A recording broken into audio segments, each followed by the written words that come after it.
সে মানে টিনেজ বয়সে হয়ে থাকে এরকম একটা ঘটনা। আচ্ছা ওকে। তখন বলতেছে যে মা ইটস সেম এরকম একটা ঘটনা আমি জীবন কাহিনীতে এরকম শুনেছি। হ্যাঁ, তো তুমি এটা শুনে দেখো, তোমার ভালো লাগবে। তো ওই যে আমার শুরু হলো নেশা। তো বেশিরভাগ সময় দেখা যাচ্ছে আমি লেখালেখি করার সময় দেখা যাচ্ছে কানের মধ্যে আপনাদের জীবন গল্পগুলো যে কোনো একটা যেটা ভালো লাগে, যেমন গতকাল রাত্রে শুনেছি রিমিটটা। তো ওটা শুনে আমি কিন্তু সত্যি কথা যেটা বলবো, মানে আমি প্রেশারের ওষুধ খাই, প্লাস আমার একটা নার্ভের ওষুধ আছে, তারপরে আমাকে একটা অল্প পারে ঘুমের ওষুধও খেতে হয়, কিন্তু তারপরে ভোর 5টা পর্যন্ত আমি চোখ এক করতে পারিনি। হ্যাঁ, যদি কেউ বলে যে আপনি 38 বছরের বয়স্ক মহিলা হয়ে কেন রিমির গল্পটা আপনাকে এত ইফেক্ট করলো কেন? হ্যাঁ, ওই যে রিমির কান্নাটা, এবং আমি চিন্তা করলাম আমার না কেন জানি যে কোনো কাহিনী শুনলে মনে হয় কি ওইটা মনে হয় আমি হয়ে গেছি, এরকম মনে হয় মাঝে মাঝে আমার মনের মধ্যে। Thank you so much. খুব ভালো একটা সূচনা বোধহয় হলো আজকের এই অনুষ্ঠানে। আপনার মেয়ে শোনে তার মানে এই অনুষ্ঠান? হ্যাঁ, আমার 2 মেয়ে শোনে। আচ্ছা, তো আপনার বড় মেয়ে কি করছে? আমার বড় মেয়ে এখন নর্থ সাউথে আর্কিটেকচার ইঞ্জিনিয়ারিং ভর্তি হয়েছে। ও শোনে এই প্রোগ্রামটা? জি, ও শোনে। বিউটিফুল। সো হ্যালো বলে দিলাম আমরা আমাদের এই অনুষ্ঠান থেকে। এবং আপনার ছোট মেয়েটা ক্লাস 9 এবার 10-এ উঠবে। আচ্ছা, তো আজকে এই যে ভদ্রমহিলা যিনি আছেন রিমা, তার জীবন গল্পটা আসলে কি আমরা ধারাবাহিকভাবে আপনাদের সামনে উপস্থাপন করতে যাচ্ছি। এবং আপনি বলুন না, আপনার মতো করেই বলুন, আপনি কোথা থেকে শুরু করতে চান? অ্যাকচুয়ালি আমার শৈশব থেকে আমি শুরু করব। তো শৈশব তো আসলে খুব ছোটকালের কথা কিছু মনে থাকে না কারোর, সেগুলো হচ্ছে সবার বাবা মার কাছ থেকে শুনে তারপরে হয়তো আমাদের বলতে হয় ছোটকালে এরকম করতাম ওরকম করতাম। তো আমার যতদূর থেকে মনে আছে আমি তখন থেকে শুরু করব আর কি। তো আমি যেটা, আমার বাবা ছিলেন রোশন হায়ারের ইঞ্জিনিয়ার। আমার বাবারা হচ্ছে 13 ভাই বোন এবং আপন 13 ভাই বোন, মানে একই মায়ের পেটে 13 ভাই বোন? জি। আমার দাদির মোট সন্তান ছিলেন 18 জন, 13 জন বেঁচে ছিলেন লাস্ট পর্যন্ত। আপনার দাদি কি বেঁচে আছেন? জি, আমার দাদি গত 2 বছর হয়েছে মারা গিয়েছে। মাশাআল্লাহ। আমি তো অবশ্যই, এটা আসলে ওই দাদিদের আমলে এটা সম্ভব। আমার মনে হয় না যে বর্তমান আমলে কোনো মেয়ে বা ভদ্রমহিলা যদি কেউ শোনেন তিনি সেন্সলেস হয়ে যেতে পারেন, মানে ওই স্টেজ যাওয়া তো অনেক বড়ের বিষয়। ওকে, হ্যাঁ বলেন প্লিজ। তো আমার যতটুকু মনে আছে, মানে আমার ছোট ফুপু আর আমি, মানে আমার যেটা 11 নম্বর ফুপু আর কি, মানে আমি এখানে বলতে চাচ্ছি যে আমার ফুপু হচ্ছে 11টা। আচ্ছা। বাবা চাচা 2 জন, মোট 13 জন। আচ্ছা। তো বাবা হচ্ছে একদম 13 ভাই বোনের বড়। ও ওকে, মানে সবার বড়। এই 13 জনের মধ্যে আমার বাবা সবচেয়ে বড়। জি। আর ছোট চাচা হচ্ছে 6 ফুপুর পরে, মানে চাচা বাবার থেকে অনেক ছোট। তো আমাদের শৈশবটা এরকম ছিল যে আমরা যতটুকু শুনেছি যে আমার দাদা ভাই মানে গ্রামের খুব গণ্যমান্য একজন লোক ছিলেন, চেয়ারম্যানও ছিলেন। তিনি খুবই জাঁকজমক বর্ণাঢ্য জীবনযাপন করতেন এবং মোট কথা আমাদের পূর্বপুরুষরা জমিদার ছিলেন। যে এই বাড়িটা এখন আর নেই, তবে তো ওইটার ভগ্নাংশ এখনো আছে, কিন্তু এখন আমরা সব বংশধররা ছড়াই ছিটে গিয়েছি। মানে ওটা কোথায় আছে? এটা কুষ্টিয়ার জমিদার ছিলেন আপনার দাদা? আমাদের কুষ্টিয়ার জমিদার, মানে আমাদের শহর থেকে একটু ভিতরে। আচ্ছা, ওকে। তো যাই হোক, ওইভাবে আমরা সারা জীবনই শুনে এসেছি এবং আমরা এলাকায় গেলে ওরকম সম্মান নিয়েই থেকেছি। দাদা ভাইকেও দেখেছি। আমি দাদা ভাইকে খুব বেশি দেখিনি, 4 বছর বয়সে যতটুকু দেখা যায় আমার মেমোরিতে দাদা ভাই চেহারা খুব বেশি স্পষ্ট না। দাদা যান মারা যাওয়ার পরে তখন বাবা ফিল করেন যে দাদিকে একা বাড়িতে রাখা যাবে না, কারণ আমার ছোট ছোট অনেকগুলা ফুপু টুপু আছে। তো তখন আমার বাবা একদম সবাইকেই নিয়ে আসেন, আর আমার চাচু অনেক আগে থেকেই আমাদের কাছেই থাকতেন। একটা জিনিস আমি বুঝতে পারছি যে আপনার বাবা যেহেতু বড় ছিলেন, আপনার দাদার অ্যাবসেন্সে উনি আসলে সবার অভিভাবক হিসেবে দায়িত্ব পালন করেন। দাদা এবং মা, আমার মাও প্রচন্ড ইফোর্ট দিয়েছে সংসারের পেছনে, সেটা মানে না বললেই নয়। তো বাবা হঠাৎ করে একদিন দেখলাম যে একজন মানে বাসায় হারমোনিয়াম, ডুগি, তবলা এরকম নিয়ে আসেন। আমি একটু ইন্টারাপ্ট করছি এখানে, সেটা হচ্ছে যে আপনারা কয় ভাই বোন ছিলেন? ও, আমরা 3 ভাই বোন। 3 ভাই বোন ছিলেন? জি। আপনি বড় সবার? না, আমার ভাই বড়, আমি মেজো, ছোট ভাই। আচ্ছা, তো আপনি যে সময় মেমোরি দিয়ে শুরু করলেন, এটা কত বছর বয়সে আপনার? এটা আমার 4 বছর বয়সে। মানে স্কুলে তখনও ভর্তি হননি? মানে তখন স্কুলে যাব, সেই বছরই হয়তো স্কুলে ভর্তি। ঠিক আছে, হ্যাঁ বলুন। তারপরে বাবা ডুগি, তবলা, হারমোনিয়াম নিয়ে আসছে, করছে। তা আমরা তো সবাই খুব লাফালাফি করতেছি, কারণ পাশে তো আমি একা না, আমার ছোট ছোট আরো ফুপুরা ছিল। আমি বললাম না যে আমরা সবাই একসঙ্গে থাকতাম। তো বাবা এটা দিয়ে কি হবে, তখন হঠাৎ করে পরের দিন সকালে দেখলাম যে একটা লোক আসতেছে এবং খুব মেলি ভাব আর কি। তো আমরা বুঝতেছি না, তা আমাকে এসে বলতেছে যে এই বাবু এদিকে আসো, মানে এরকম করে আর কি। নাচের শিক্ষকরা একটু এরকম মেলি ভাষায় কথা বলে। তো আমার একটু কেমন লাগতেছে, বাসায় সবাই খুব হাসাহাসি করতেছি এরকম। আবার আমাকে ওই ঘরে যখন বাবা ডেকে নিয়ে গেছে যে আজ থেকে উনি তোমাকে নাচ শেখাবেন, আর আশেপাশ থেকে ফুপু টুপুরা উকি ঝুঁকি দিচ্ছে, মানে ছোট একটা ফ্যামিলিতে যা হয় আর কি, উকি ঝুঁকি দেওয়া, কি হচ্ছে ওই ঘরের মধ্যে, এরকম একটা বিষয়।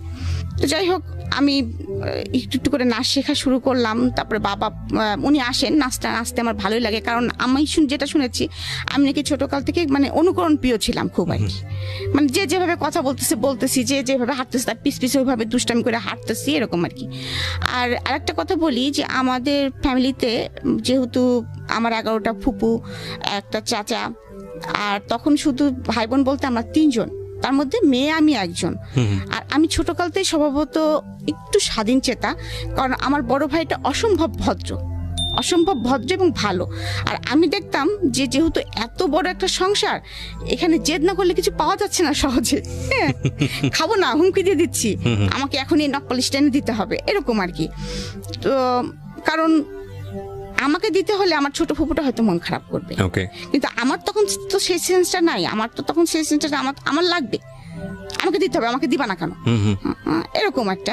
আর বাবার সঙ্গে আমার সম্পর্কটা খুব বেশি ভালো ছিল, যার জন্য ওই রাত্রে বাবা আসলে বা যখনই সুযোগ পেতাম পুটপুট করে, বাবা জানো এরকম নতুন মেকআপ বক্সটা উঠছে, বাবা জানো নতুন এই পেন্সিলটা আসছে, মানে এটা মাকে এড়ায় বাবার কাছ থেকে নেওয়া আর কি। এবং এটা যে একটা জিনিস ছিল, কিন্তু কখনোই সেই টাকাটা নিয়ে বা বাবা যদি কিনে দিত আমি একটা কিনতাম না কখনোই, কারণ ওই যে আমার ছোট ফুপুটার আমি এক বয়সের, এবং আমরা একই স্কুলে দুজনে পড়াশোনা করতাম, আচ্ছা একই সঙ্গে, এবং একটাই রিজার্ভ ছিল, দুজনে একসাথেই যাওয়া আসা করতাম। তো নাচ শিখছি এবং নাচ শিখতে শিখতে একসময় মানে ওইটাই আমার ধ্যান এবং জ্ঞান হয়ে যায়, পড়াশোনাটার পাশাপাশি চলছে। আর সাথে আরেকটা আমার নেশা ছিল, সেটা হচ্ছে বই পড়া। আমি প্রচুর পড়তে পছন্দ করতাম।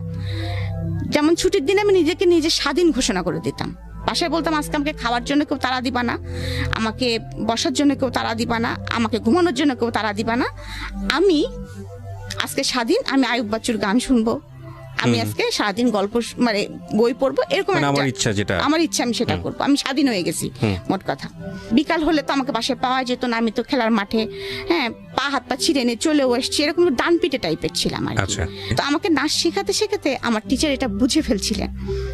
তো উনার অবদান আমার জীবনে অনেকখানি, মানে উনাকে আমি গুরু হিসেবে সারা জীবন ভক্তি করে যাবো, ততদিন বেঁচে থাকবো, মানে নাচের এই গুরুকে বলছেন। জি, উনি আমাকে আসলেই নিজের মেয়ে বলবো না, মানে আমি তার শিষ্য হিসাবেই উনার মনে হয় সবটুকু আমার মধ্যে ঢেলে দিয়েছিলেন।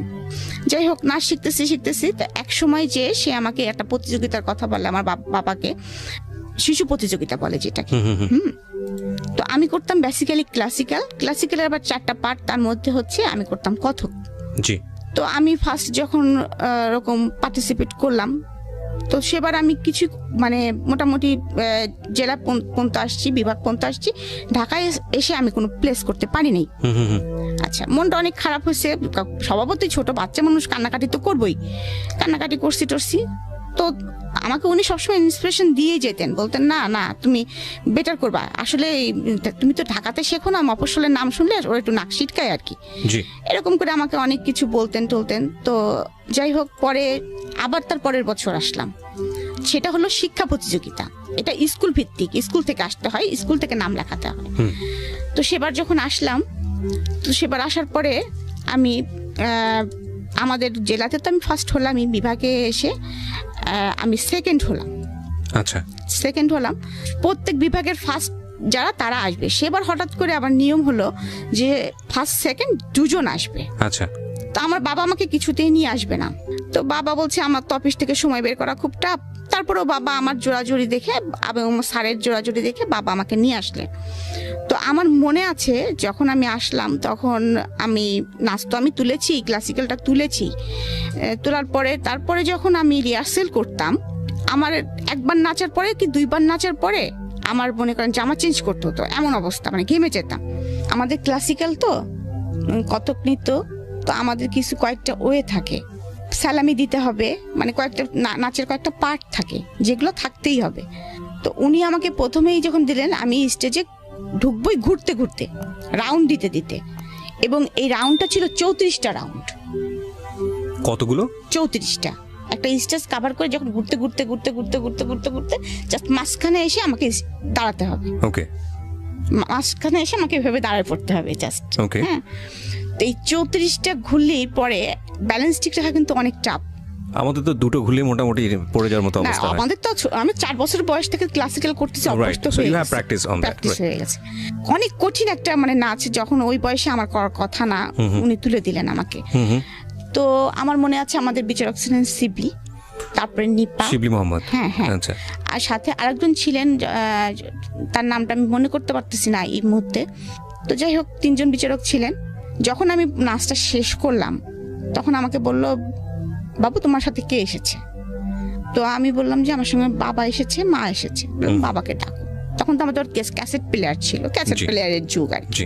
তো আমার বাবাকে ডাকলেন, ডাকার পরে কি বলবো, আমার গুরুজি আর কি বলবো, শিবলি মোহাম্মদ, হ্যাঁ মোহাম্মদ, উনি বললেন ও এত ভালো নেচেছে আর এত সুন্দর পায়ের কাজ, আর সেকেন্ডলি ওর পায়ের কাজ আর ওর হচ্ছে আর্ট। তো আমরা বাধ্য হয়েছি যে মানে নিপাকে বলেছি তুই ওর পা দেখ, আমি ওর আর্ট দেখি। মানে একবারে 2টা জিনিস আমরা ফলো করতে পারিনি।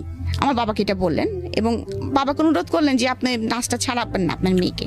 সে তার পাটা খুব মানে ক্লাসিক্যালের জন্য যেটা দরকার, তার পায়ের কাজটা অসাধারণ। ওকে, চমৎকার। আমরা এখান থেকে একটা বিরতি নিতে চাই প্রিয় শ্রোতা। আপনারা শুনছেন মিস্টার ম্যাঙ্গো ক্যান্ডি প্রেজেন্স জীবন গল্প। আপনারা বুঝতেই পাচ্ছেন যে আজকে রিমার যে জীবন গল্পটা, সেটা খুব হ্যাপি স্টার্টিং এবং খুব চমৎকার একটা ফ্যামিলিতে তার বড় হওয়া। চমৎকার বলছি এই কারণে যে আমাদের আজকের সময়ে এই শহরের জীবনে, অন্তত শহরের জীবনে কিংবা গ্রামীণ জীবনেও বোধহয় খুব একটা যৌথ পরিবার দেখা যায় না, এবং এতটা ভাই বোনের পরিবার খুবই বিরল। যৌথ পরিবারে বড় হওয়ার একটা মজা হচ্ছে যে সুখ দুঃখ আনন্দ ওখানে খুব হইচই করে ভাগাভাগি করা যায়। প্রাইজ দিলেন এবং আমাকে, আমার মনে আছে অনেকগুলি বই দেওয়া হলো। হ্যাঁ, মানে অনেক, মানে কি মিনিমাম 22-23টা, মানে এত বড় একটা বই আমি ছোট মানুষ টেনে আনতে পারছিলাম না। আর আমি একেতেই ছোট মানুষ, আর দেখতে শুনতে তো এমনিই ছোট মানুষ, কারণ আমি লম্বা হই নাই, তারপরে মানে সেই কমপ্লেন খাই নাই, তুই বেড়ে উঠি নাই। হ্যাঁ, তো এরকম একটা অবস্থা। যাই হোক, আরো শুকনা ছিলাম তখন। তো আমি স্টেজ থেকে টেনে আনতে পারতেছি না, এটা খুব একটা হাস্যকর ব্যাপার হয়ে যাচ্ছে সবার কাছে। আমার যাই হোক, বাবা আমাকে হেল্প করতেছে, করতেছে। তারপরে তো আমি রূপার মেডেল পেয়েছি, এটাও একটা খুব মানে মজার বিষয়। যখন এলাকাতে গেলাম সম্বর্ধনা হলো, তো এভাবে চলতেছে, আমি নাচ শিখতেছি। তো তখন থেকে আমার শুরু হয়ে গেল মনের ভিতরে একটা, মানে তখন তো ক্লাস 8-এ 9-এ উঠেছি কেবল, তো তখন তো আমি একটু একটু বুঝি। তখন কিন্তু আমার একটা মানুষের একটা এম থাকে কিন্তু, যে আমি এই লাইন ধরবো, বা আমি ইঞ্জিনিয়ার হব, বা ডাক্তার হব, বা আমি যে কিছু একটা হব, আমাকে জীবনে তো কিছু একটা হতে হবে। কারণ আমি দেখে এসেছি ছোটকাল থেকে যে আমার ফ্যামিলিতে আমার চাচু এস্টাবলিশড, খুব ভালো পর্যায়ে আছে, সে জয়েন্ট সেক্রেটারি, এখন হচ্ছে অতিরিক্ত সচিব। আচ্ছা। তো তখন প্রথম যখন ম্যাজিস্ট্রেট হিসেবে সে জয়েন করেছিল, তখন প্রশাসন লাইনে ছিল সে। বাবাকে দেখেছি, বাবা ইঞ্জিনিয়ার। তারপরে আরো ফ্যামিলি আনুষঙ্গিক ফুপা টুপো মোটামুটি একটা নাইস একটা ইয়া। এদিকে কিন্তু একটা বিষয় আমি আপনাদেরকে আর কি অবগত করতে চাচ্ছি, যে আমি নাচ শিখছি বলে খুব স্মুথ ভাবে শিখছি এটাও কিন্তু না। কারণ যতই হোক আমরা Bangali family, conservative family, secondly conservative, secondly যৌথ ফ্যামিলি, তারপরে আরেকটা বিষয় আছে মফস্বলে বাস করি। রাইট, মফস্বলে বাস করি। আর আমাদের যেহেতু যৌথ ফ্যামিলি, সেহেতু মানে 12 রকম মানুষ, 12 রকম মন, 12 রকম কথা। জি।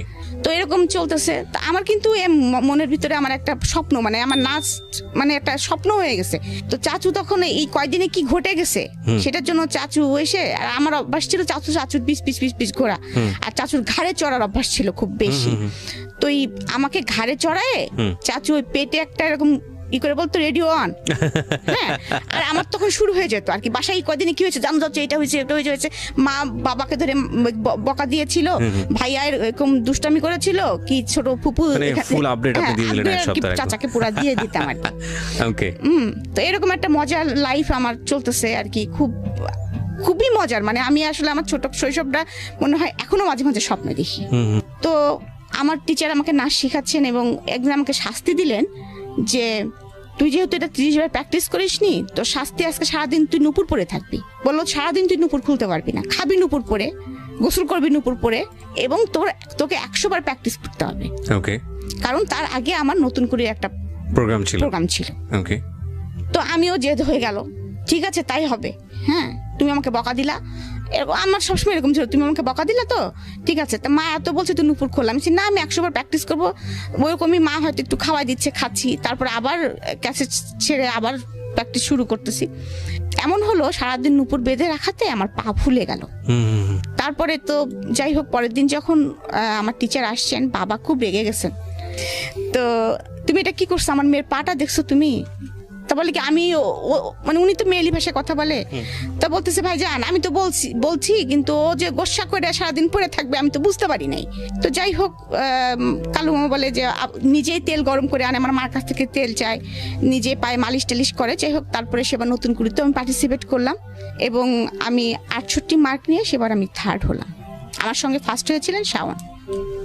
শাওন মানে হুমায়ুন আহমেদের স্ত্রী শাওন, আমাদের প্রিয় শাওন। ওকে, সো বুঝতেই পারছেন যে আজকের যিনি গেস্ট তার কালচারালি মানে শৈশবে একটা শক্তিশালী ব্যাকগ্রাউন্ড আছে ইনফ্যাক্ট। হ্যাঁ বলেন প্লিজ। তো তখন থেকে আমার মনের ভিতরে ইচ্ছা যে একটার পর একটা যখন অ্যাচিভমেন্ট করতেছি আমি, যে আমার তখন থিম হয়ে গেছে যে আমি নৃত্যশিল্পী হব। আচ্ছা। এবং এটা হতে হলে কি করতে হয় সেটাও আমি জানি, যে মানে বুঝতে পারতেছি, বিভিন্ন জায়গা থেকে শুনতেছি যে ইন্টারমিডিয়েট পাস করব, আমাকে ইন্ডিয়া যে আমি একটা কোর্স করব, বা আমি রবীন্দ্র ভারতী যে ভার্সিটি আছে ওখানে আমি অ্যাডমিট হব, এরকম একটা মনের মধ্যে একটা স্বপ্ন গুছাচ্ছি।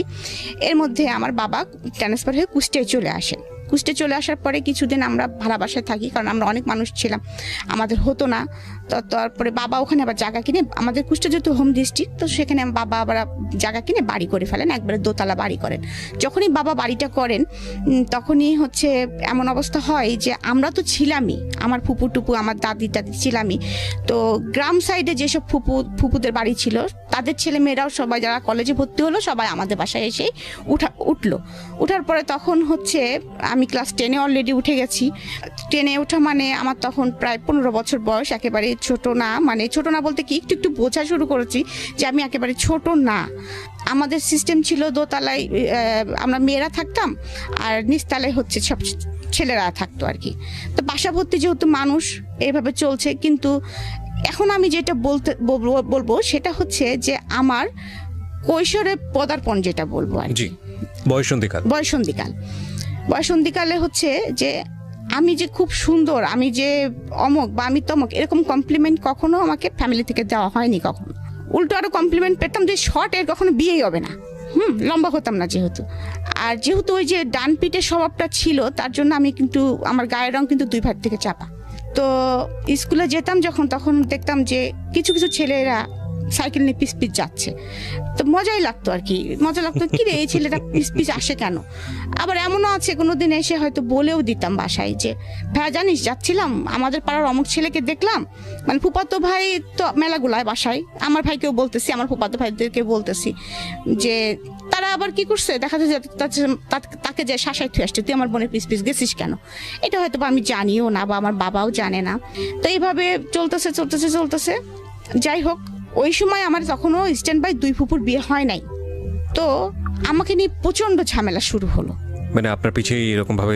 হ্যাঁ, আমার পিছনে এ পাড়ার ছেলে লেগে গেল, ও পাড়ার ছেলে লেগে গেল, কেউ মানে বাসায় ফোন করে, কেউ ডিস্টার্ব করে, মানে স্কুলে তো ডিস্টার্ব করে, চিঠিপত্র তো দেয়। আর আমি আবার এখানে একটা বোকামি, এখন মনে হয় যে বোকামি করেছি, যে আমি আবার তাদেরকে পিটাইতাম। মানে বললো রাস্তার মধ্যে একটা প্রস্তাব দিল, এই চিঠিটা নাও, আমি জুতা পিটা করে চলে আসছি, দেখা যাচ্ছে যে বদমাইশ তোর চিঠি নেবো কিসের জন্য। হ্যাঁ, তারপরে দেখা যাচ্ছে আবার বাসায় এসে আবার নালিশ করলাম, আমার ভাইরা যে আবার তাদেরকে পিটুনি দিল, আবার এ পাড়ার ছেলে হলো ও পাড়ার ছেলের সাথে মারামারি লেগে গেল, মানে এরকম মানে সিচুয়েশনটা তৈরি হয়ে গেল। অনেক সময় ফোন করে বাবাকে হুমকি দিত যে আপনার মেয়েকে তুলে নিয়ে যাও, কি করবেন দেখি, ও যে আমাদের পিটাইলো মারাইলো, হ্যাঁ আপনারা যে কাজটা করেন বাবা হয়তো জানেও না। সেকেন্ডলি আর একটা বিষয় লক্ষ্য করা গেল ফ্যামিলিতে, সেটা হচ্ছে এখন বুঝি যে আমি যেহেতু খুব আদরের ছিলাম, একটা মেয়ে ছিলাম, তো আমার বাবা চাচার মিলে আমি একটা মেয়ে, এবং এভাবে মানুষ হচ্ছে দেখে হয়তো বা আমার কিছু কিছু ফুপুদের মধ্যে গ্রো করা শুরু করলো। তাদের তো সবার ছেলে আছে, আমাদের বাসায় লেখাপড়া করে, কারোর সঙ্গে বাইচান্স যদি আমার কোনো ভাব হয়ে যায় তাহলে তো বাবা না করতে পারবে না। ওকে, আমরা এরকম একটা কমপ্লেক্স সিচুয়েশন থেকে একটা ছোট্ট বিরতি নিতে চাই প্রিয় শ্রোতা, সেকেন্ডবারের মতো। আপনারা শুনছেন মিস্টার ম্যাঙ্গো ক্যান্ডি প্রেজেন্স জীবন গল্প, আমি আরজি কিবরিয়া আপনার সঙ্গে রয়েছি। প্রিয় শ্রোতা, আপনাদের সবার জন্য একটা বিশেষ সেগমেন্ট যুক্ত হলো আজকে থেকে মিস্টার ম্যাঙ্গো ক্যান্ডি প্রেজেন্স জীবন গল্পে। সেটা হচ্ছে এখন থেকে অনুষ্ঠান চলার কালীন সময়ে আমি আপনাদের সঙ্গে ইউটিউবে চ্যাট করব, এবং সেটা হবে আমার ইউটিউব চ্যানেলে। যারা এই মুহূর্তে আমাকে শুনতে পাচ্ছেন ঠিক রাত 12টায়, আমি আবারও বলছি ঠিক রাত 12টায় আমার চ্যানেল থেকে এই আজকের অনুষ্ঠানের ভিডিও ফুটেজ ওখানে প্রিমিয়ার করা হবে, এবং সেটা হবে লাইভ আকারে। সো আপনারা যারা আমাদের এই অনুষ্ঠানে শুনছেন, যারা সরাসরি গেস্টের সঙ্গে কথা বলতে চান কিংবা আমার সঙ্গে কথা বলতে চান, চলে আসুন আমার ইউটিউব চ্যানেলে। অনুষ্ঠান চলাকালীন সময়ে আমি আপনাদের যত রকমের কোয়ারি আছে, যা রকমের মন্তব্য আছে, সব কিছু পড়বো এবং আমি রিপ্লাই দিব ওখানে। আমার ইউটিউবের ঠিকানা হচ্ছে www.youtube.com/rjkibriya.fm। আমি আবারও বলছি www.youtube.com/rjkibriya। আমাকে একদিন ডেকে বললেন যে মা, তুমি কারোর সঙ্গে এত ক্লোজ হয়ে না, তুমি তো সবার সঙ্গে খুব বেশি মেশো, হ্যাঁ, তুমি একটা জিনিস মনে রাখবা যে তোমার নিজের ভাইয়া ছাড়া এখানে তোমার কেউ আপন ভাইয়া না। আর তুমি যদি রাস্তার একটা ছেলে ধরে নিয়ে আসো মা, সেটা আমি মেনে নিব, কিন্তু তুমি যদি আমার কোনো আত্মীয়তার সঙ্গে আত্মীয়তা করো, তাহলে আমি সেটা মেনে নিব না। কারণ তুমি এখন বড় হয়েছো মা, তোমাকে এই কথাটা আমার বলা প্রয়োজন। কারণ আমি জানি তুমি তোমার মার সঙ্গে, আমি মার সঙ্গে কখনোই তেমন ফিল ছিলাম না, এখন ফিল করি যে মা কি জিনিস। হ্যাঁ, তখন কিন্তু হয়েছে কি, মা তো সারাদিন কাজে ব্যস্ত থাকতো, মার কাছে বকাটাই খেতাম বেশি আর কি। ওই জন্য মাকে ভালো লাগতো না, বাবা তো আদর দিত, বাবাকেই ভালো লাগতো আর কি, যেটা স্বাভাবিক যেটা হয় আর কি।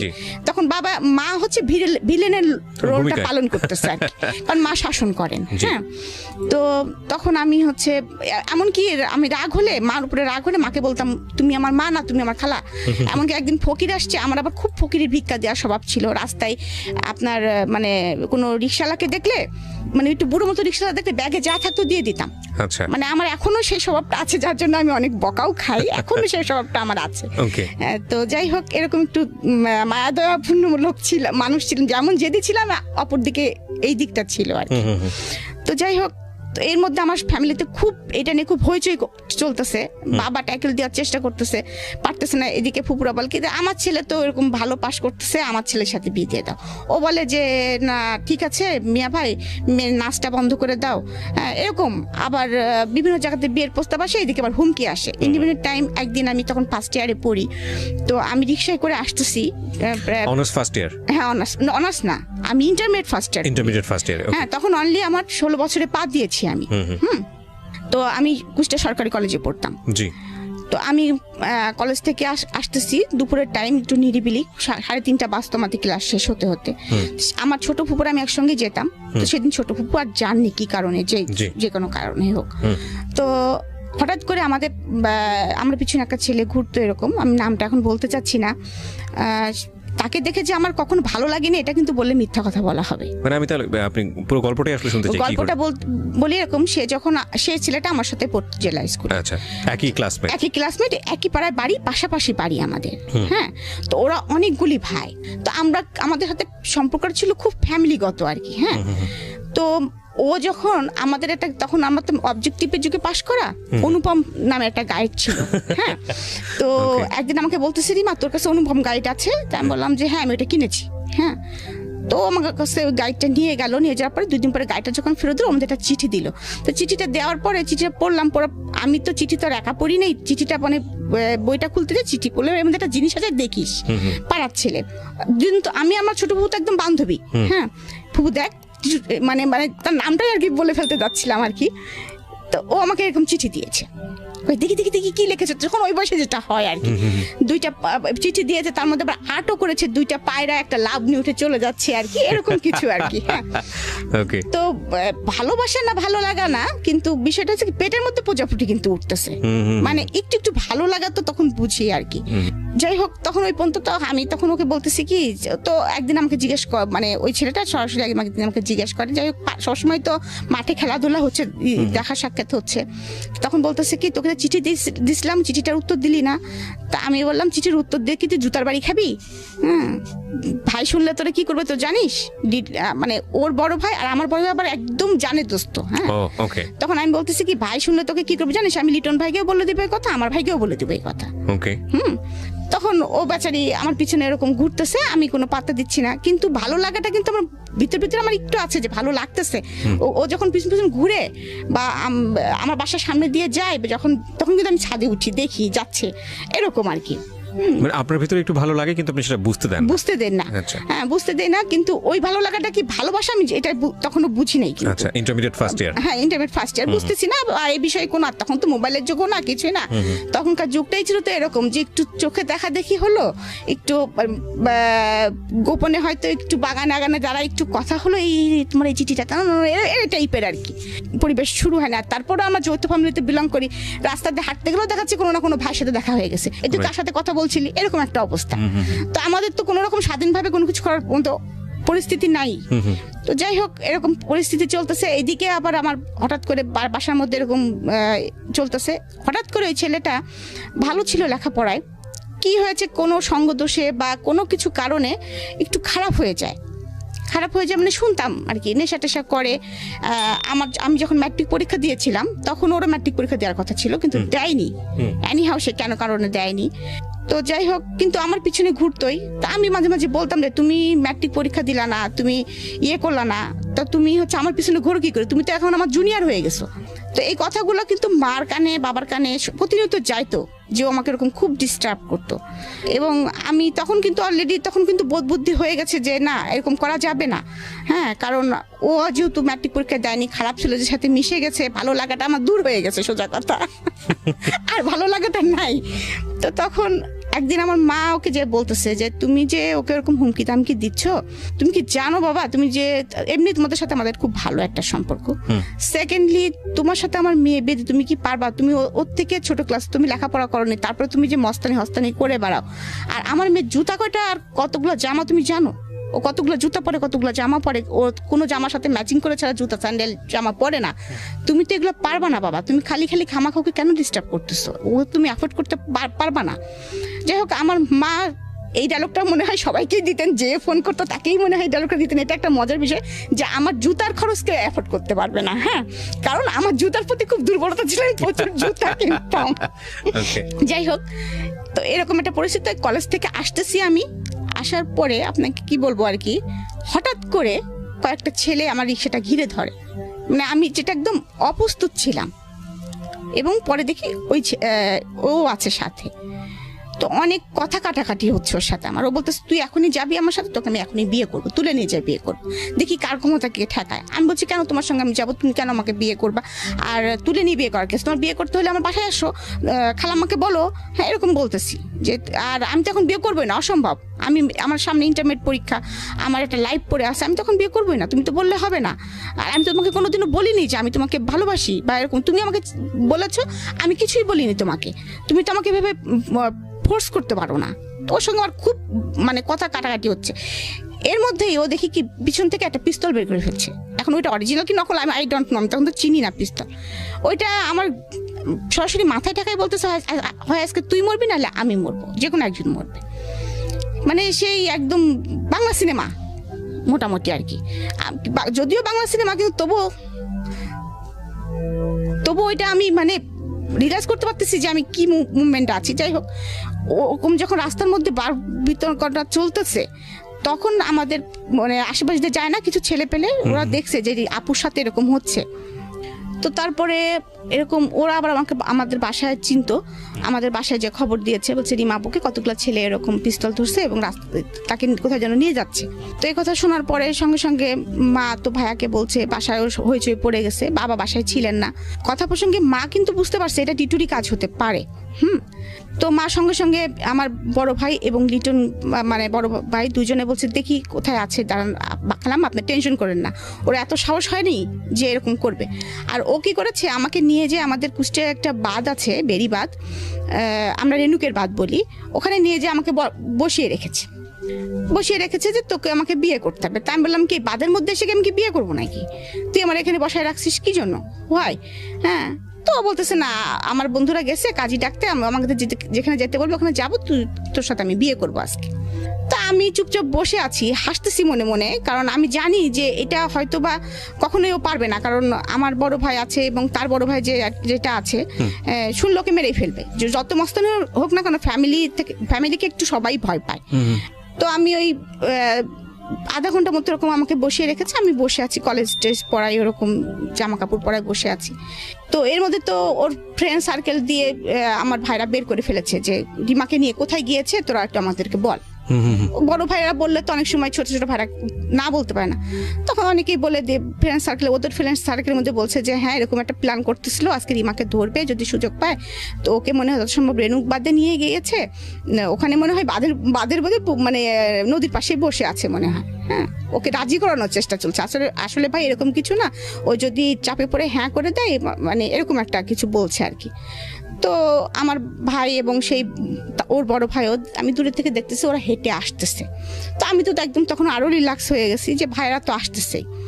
আর ওরা ওদের ভাইদের দেখে পিছন থেকে পিস্তল তখন আর কোনো নাই, তখন পিস্তল সহকারে যার যার মতো সে পাশে দৌড় মারছে আর কি। 2-3টা ফ্রেন্ড ছিল, সে ছিল, তখন আর তার ফুটানি শেষ। যাই হোক, তখন থেকে আমাকে নিয়ে গেল বাসায় নিয়ে যাওয়ার পরে আরো পরিস্থিতি খারাপ হয়ে গেল। বাবার মাথার মধ্যে এই জিনিসটা গেঁথে গেল। হ্যাঁ, একদম গেঁথে গেল। মানে মা তো প্রচন্ড ভীতু হয়ে গেলেন, না জানি এরকম অ্যাক্সিডেন্ট আর একদিন হলে কি হবে। আজকে এই পাশের বাড়ির ছেলে করেছে, আর এক পাড়ার ছেলে করলে কি হবে, আর এক পাড়ার ছেলে কি হলে কি হবে, আমি মেয়েটাকে কিভাবে কি করবো, মান সম্মান। এইদিকে ফ্যামিলিতেও কারোর সাথে যদি আমার মেয়ের সম্পর্কে জড়া যায় তাহলেও আমার প্রবলেম। সবার কথা হচ্ছে রাজ্য সহ রাজকন্যা, আমার মেয়েটাকে কতটুকু তারা ভালো করবে আমি জানি না, হয়তো বা আমার সম্পত্তির দিকেই আসবে। এরকম বাসার মধ্যে বাবা মা খুব দ্বিধা এবং দ্বন্দ্বের মধ্যে আছেন, খুব সমস্যার মধ্যে আছেন। মানে তারা আমাকে নিয়ে, আমি এখন ফিল করি, তখন তো অত কিছু মেশরা জানতাম না যে কেন আমাকে বিয়ে দেওয়া হচ্ছে, কি বৃত্তান্ত। এর মধ্যে হঠাৎ করে আমার কলেজ থেকে দেখে আমার বাসায় বিয়ের প্রস্তাব পাঠানো হয়। তো আমার বাবা তখন খুব টেনশন করতেছেন, মা খুব টেনশন করতেছেন, এখন সলিউশন কি। এই টাইমে তোমার নাচটাও বন্ধ হয়ে গেছে। আমি কিন্তু মানসিকভাবে তখন কিন্তু খুবই মানে খারাপ পরিস্থিতির মধ্যে দিয়ে যাচ্ছি, কারণ আমাকে বাসা থেকে বেরোতে দেওয়া হচ্ছে না ওই কারণের পরে। সেকেন্ডলি আমার নাচটা বন্ধ হয়ে গেছে, যেটা আমার অ্যাম্বিশন, মোট কথা যে আমার প্রথম ভালোবাসা, my first love is my নাচ, সেটা আমার বন্ধ হয়ে গেছে, যেটা আমার ধ্যান জ্ঞান যেটাই বলেন। মানে আমার তখন মানসিক পরিস্থিতি খুব খারাপ, একটুতেই চিল্লাপাল্লা করি, বাসায় হইচই করি, মানে অনেক কিছু। তো একদিন এরকম বাবা মাও খুব চিন্তিত এরকম হঠাৎ করে। তো আমি একদিন বলতেছি কি যে বাবা, এইসব থেকে বেরোনো যায় কি করে, তুমি আমাকে অন্য কোথাও পাঠা দিতে পারো না এই শহর থেকে, আমার না ভালো লাগে না, বাসার মধ্যে বন্দি জীবন ভালো লাগে না, আমার নাচ বন্ধ হয়ে গেছে, তুমি কি পারো না আমাকে কোথাও একটু মানে নিয়ে যেতে বাবা, আমার আসলে খুব খারাপ লাগে, আমার নাচতে ইচ্ছে করে। মানে বাসার মধ্যে আমি তখনও কিন্তু নাচি, মাঝে মাঝে মন খারাপ হলে নাচি, কিন্তু আমি তো আর সেভাবে বাইরে পারফর্ম করতে পারছি না। আমি ঢাকায় আসতে পারতাম না, আমার দেখা যাচ্ছে মাসে একটা করে প্রোগ্রাম থাকো, কোনো সময় 3 মাস পরে একটা করে প্রোগ্রাম থাকতো। তো আমি তো আর ঢাকায় আসতে পারতেছি না, আমাকে বাসা থেকে বেরোতে দিচ্ছে না, এদিকে লেখাপড়াটা আমার হচ্ছে না ঠিক মতো। কি বলবো, তখন অনেকটাই মানসিক অবস্থা এমন ভেঙে গেছে, মানে আমি বলতে পারবো না, মানে আপনাদেরকে বোঝাতে পারবো না যে আমি মানে একটা মানে হিংস্র মানুষ থাকে না, মানুষ পাগল মানুষ থাকে না, কিছু খাওয়া নেই দাওয়া নেই, খাচ্ছি না দাচ্ছি না, কেউ কিছু বললেই ছুঁড়ে মারতেছি। এমন হয়েছে যে আমার হাতে এই যে কাটা আছে, ব্লেড দিয়ে হাতও কেটে ফেলছি। বাবাও আসলে পারতেছে না কিছু করতে, বাবাও অনেক সময় কান্না করতেছে, মাও কান্না করতেছে, এরকম পরিস্থিতি বাসায়। তো এর মধ্যে কলেজে একদিন আস্তে আস্তে একটু হওয়ার পরে তো আমার ভাইরা আমাকে সাথে করে নিয়ে যেত আর সাথে করে নিয়ে আসতো, যে কোনো একজন ভাই আমার সঙ্গে থাকতো। প্রিয় শ্রোতা, আমরা এই জায়গাটা একটা বিরতি নেব। চিন্তা করে দেখুন, একটা মেয়ে আমাদের সমাজে বড় হচ্ছে, সে যে শ্রেণীরই হোক না কেন, উনি যেই সোসাইটিতে বিলং করতেন, ওনার যে সার্কামস্ট্যান্সেস, যৌথ পরিবার, এবং যৌথ পরিবারের এরকম একটা মেয়ের দিকে এভাবে হাত বাড়ানো, এটা রিয়েলি টাফ। এবং খুব স্বাভাবিকভাবেই তার ব্যাকআপটা অনেক শক্তিশালী। তার বাবা রোডসান হাইওয়েতে, তার এক চাচা সেই মুহূর্তে government officer, first class gazetted officer, সুতরাং সেই দিক থেকে কিন্তু তার একটা অনেক বড় ব্যাকআপ আছে। এবং তার যে কালচারাল ব্যাকগ্রাউন্ড, সেখানেও সে অত্যন্ত মানসিকভাবে শক্তিশালী একজন মেয়ে হিসেবে বড় হয়ে উঠছে। কিন্তু তারপরেও আমরা আমাদের সামাজিকতার কথা চিন্তা করে একটা পরিবার যখন এই ধরনের একটা ঘটনা ঘটে কতটা ইনসিকিউর মনে করি এরকম একটা ঘটনাকে। এবং দেখুন যে প্রাণোচ্ছল একটা রিমাকে আমরা পেলাম শৈশবে, কিশোর জীবনের শুরুতে একেবারে বয়সন্ধিকালের সেই সময়টাতে এসে কিন্তু একটা ভয়ানক রকমভাবে ওকে একটা কনজারভেটিভ এনভায়রনমেন্টে বন্ধ করে ফেলার চেষ্টা করা হচ্ছে। এবং ওখানে উনি বলছিল যে আমার দোষটা আসলে কি, আমি তো কাউকে বলিনি যে আমাকে তুলে নিয়ে যাও, বা আমি তো কাউকে বলিনি যে, বা আমি তাকে লাভও করি না সেই অর্থে। তো সেই জায়গাটা থেকে এরকম একটা কমপ্লেক্সিটি তার লাইফে চলে আসলো। তার স্বপ্নের জায়গাটা, তার যে নাচ, সেটা বন্ধ করে দেওয়া হয়েছে এবং অন্যরকম একটা এনভায়রনমেন্টের মধ্যে তাকে ফেলে দেওয়া হয়েছে। এখান থেকে জীবনটা কোথায় যাবে সামনের দিকে সেটা আমরা দেখব ছোট্ট একটা বিরতির পর। আপনাদেরকে মনে করিয়ে দিচ্ছি, আপনারা শুনছেন মিস্টার ম্যাঙ্গো ক্যান্ডি প্রেজেন্স জীবন গল্প। আমি আরজি কিবরিয়া আপনার সঙ্গে রয়েছি। এবং প্রিয় শ্রোতা, আপনাদের সবার জন্য একটা বিশেষ সেগমেন্ট যুক্ত হলো আজকে থেকে মিস্টার ম্যাঙ্গো ক্যান্ডি প্রেজেন্স জীবন গল্পে। সেটা হচ্ছে এখন থেকে অনুষ্ঠান চলার কালীন সময়ে আমি আপনাদের সঙ্গে ইউটিউবে চ্যাট করব এবং সেটা হবে আমার ইউটিউব চ্যানেলে। যারা এই মুহূর্তে আমাকে শুনতে পাচ্ছেন ঠিক রাত 12টায়, আমি আবারও বলছি ঠিক রাত 12টায় আমার চ্যানেল থেকে এই আজকের অনুষ্ঠানের ভিডিও ফুটেজ ওখানে প্রিমিয়ার করা হবে এবং সেটা হবে লাইভ আকারে। সো আপনারা যারা আমাদের এই অনুষ্ঠানে শুনছেন, যারা সরাসরি গেস্টের সঙ্গে কথা বলতে চান কিংবা আমার সঙ্গে কথা বলতে চান, চলে আসুন। ঘুমাই গেলে বাবা বুক থেকে আমাকে নামাতেন। মা নাকি মাঝে মাঝে রাগ করে বলতেন, ফেলে দাও, অত বড় মেয়ে কি জন্য বুকের উপরে ঘুমায়। আবার বল, তোমার আমার বুকের উপরে ঘুমায়, তোমার সমস্যা আছে কোনো? এবং চাচার সাথে সেম এই স্টাইলটাই ছিল। চাচা যখন ভার্সিটি থেকে আসতো, মানে আমি এখনো বলছি যে আমার চাচা আর বাবার মধ্যে আমি কখনো কোনো পার্থক্য দেখি নাই। মানে আমরা 3 ভাই বোনই কখনো পার্থক্য করি নাই। চাচার সাথেও জাস্ট আমার সম্পর্কটা এরকম, মানে দুইজন আমার পার্ট অফ লাইফ এরকম। তো আমার তখন এমন কিন্তু একটু মনের ভিতরে হয়েছে যে আমার চাচা কি পারে না, চাচু কি পারে না আমাকে এখান থেকে বের করে নিয়ে যেতে। চাচুর পোস্টিং ছিল তখন কুমিল্লাতে। ইভেন আমি চাচুকে বলেছি, চাচু তুমি আমাকে নিয়ে যেতে পারো না, তোমার ওখানে গেলেও তো আমার এত ঝামেলা হয় না, তুমি তো একটা ভালো ইসের মধ্যে বিলং করো, আমাকে তো কেউ ডিস্টার্ব করতে পারে না, আমি তো নাচটা কন্টিনিউ করতে পারি। কুমিল্লা থেকে ঢাকা তো অনেক কাছে। জানি না কি অজানা কারণে আমার চাচু করে রেসপন্স করে নাই, মন খারাপ করছে, কাঁদছে, মা তুমি পড়াশোনা করো, মন খারাপ করো না, এরকম অনেক কথাই বলেছে। কিন্তু আমার মামারা, আমার আবার 2 মামা আর আমার মা একা, আমার মা বড়। আমরা আবার ছোটকাল থেকে দেখেছি বাবা মানে আমাদের ফ্যামিলি আর মামাদের ফ্যামিলি মনে হয়েছে এক। আমরা মানে অনেক বড় হওয়ার পরে বুঝছি যে মামার ফ্যামিলি আর চাচাদের ফ্যামিলি আলাদা, মানে এটা হয় আর কি। আমরা মনে করতাম যে একই। তো এরকম একটা পরিস্থিতিতে যাচ্ছে, কিন্তু মামারা কিন্তু চায়নি যে, বড় মামা কিন্তু বলেছে যে বু তুমি যদি না পারো মেয়ে আমার কাছে দিয়ে দাও, কারণ আমার বড় মামা তখন খুলনাতে থাকতেন। এরকম পরিস্থিতি চলতেছে, কিন্তু বাবা আমাকে কারোর কাছে দিতে রাজি না, কারণ আমার মানসিক অবস্থা তখন যেরকম, কারণ আমার ওই মানসিক অবস্থাটা তখন অনেকে হয়তো টেক কেয়ার করতে পারবে কিনা, কখন কি অ্যাক্সিডেন্ট করে ফেলি, মানে এটা আমার বাবা বুঝতে পারতেছে না। তো এর মাঝে আমি অ্যাক্সিডেন্ট একটা করিও, সেটা হচ্ছে, তো আমার মনে আছে আমার কাছে 700 টাকা ছিল। আমার কাছে সবসময় টাকা পয়সা থাকতো আর কি, এটা একটা বিষয় ছিল তখনকার সময়। 700 টাকা মানে বেশ কিছু টাকা আর কি। তো আমার কাছে 700 টাকা আছে, আমার পরা আছে একটা লং স্কার্ট আর একটা টি শার্ট, রাত্রে যেটা আমি পরে ঘুমাই। ঘুম থেকে উঠে তখনও বাসায় কেউ কেউ উঠেছে, কেউ কেউ ওঠেনি। তো আমাদের বাসার নিচে একজন দারোয়ান থাকতেন এবং একজন নাইট গার্ড থাকতেন। তা আমাদের আবার বাসাটা অনেক পিছনে, সামনে অনেক বড় লবি এবং সামনে খুব বড় একটা গেট, ওইটা পার হয়ে তারপরে যেতে হয় রাস্তায় আর কি। কাউকে কিছু বলতেছি না, আমি একাই সকালবেলা ঘুম থেকে উঠে ওই 700 টাকা হাতের মধ্যে নিয়েছি, কোনো পার্সও না, এবং ওই নাইট ড্রেস পরার মতো অবস্থায় আছি। ওই অবস্থায় আমি সোজা হাঁটা ধরছি, কোথায় যাবো আমি নিজেও জানি না। আমার মনে হয়েছে আমার একটু বুক ভরে নিঃশ্বাস নিতে হবে, আমাকে একটু বাঁচতে হবে, আমার ভালো লাগছে না, আমি কোথায় যাব নিজেও বুঝতেছি না। কিন্তু কারণ আমার তো তেমন কেউ নাইও, আমার কারোর সাথে তেমন কোনো ফ্রেন্ডশিপ নেই, বা মানে ফ্রেন্ডশিপ আছে কিন্তু ওরকম আস্থা করা যায় এরকম কারো সেরকম কেউ নাই।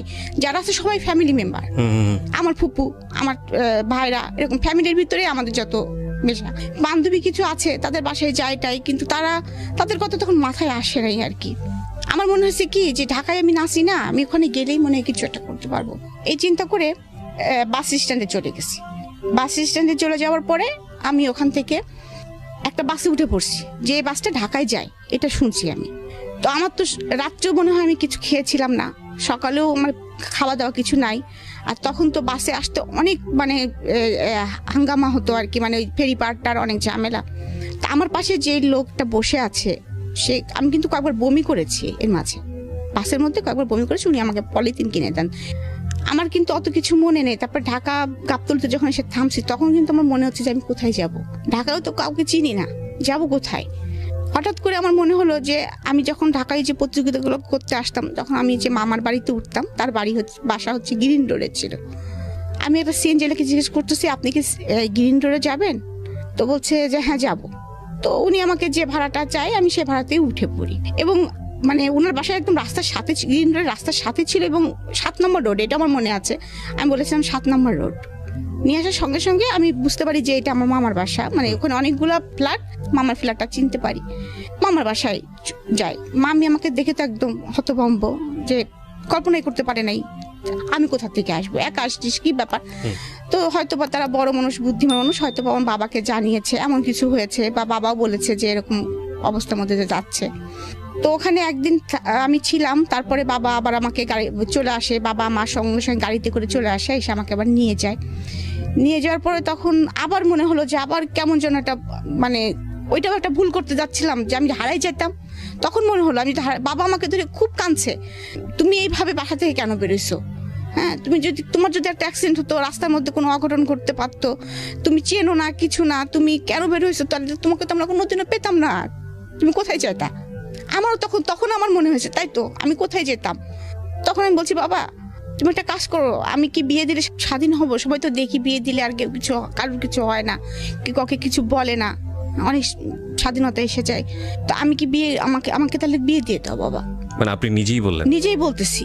আচ্ছা। হ্যাঁ, বাবা বলতেছে যে তোমাকে বিয়ে দিয়ে দিব, তোমার বড় বড় 2টা ফুপু আছে, তাছাড়াও মানে বাবা একটু দ্বিধা করতেছে, আবার চিন্তা করতেছে না এটাই হয়তো ওর জন্য রাইট, এমন কারণ বাসা থেকে বেরোতে পারছি না। আবার এমনও কথা হচ্ছে যে এই মেয়ে বিয়ে দিলে একদিনও শ্বশুর বাড়ি যে ভাত খেতে পারবে না, যে মেয়ে কিছু করেই না।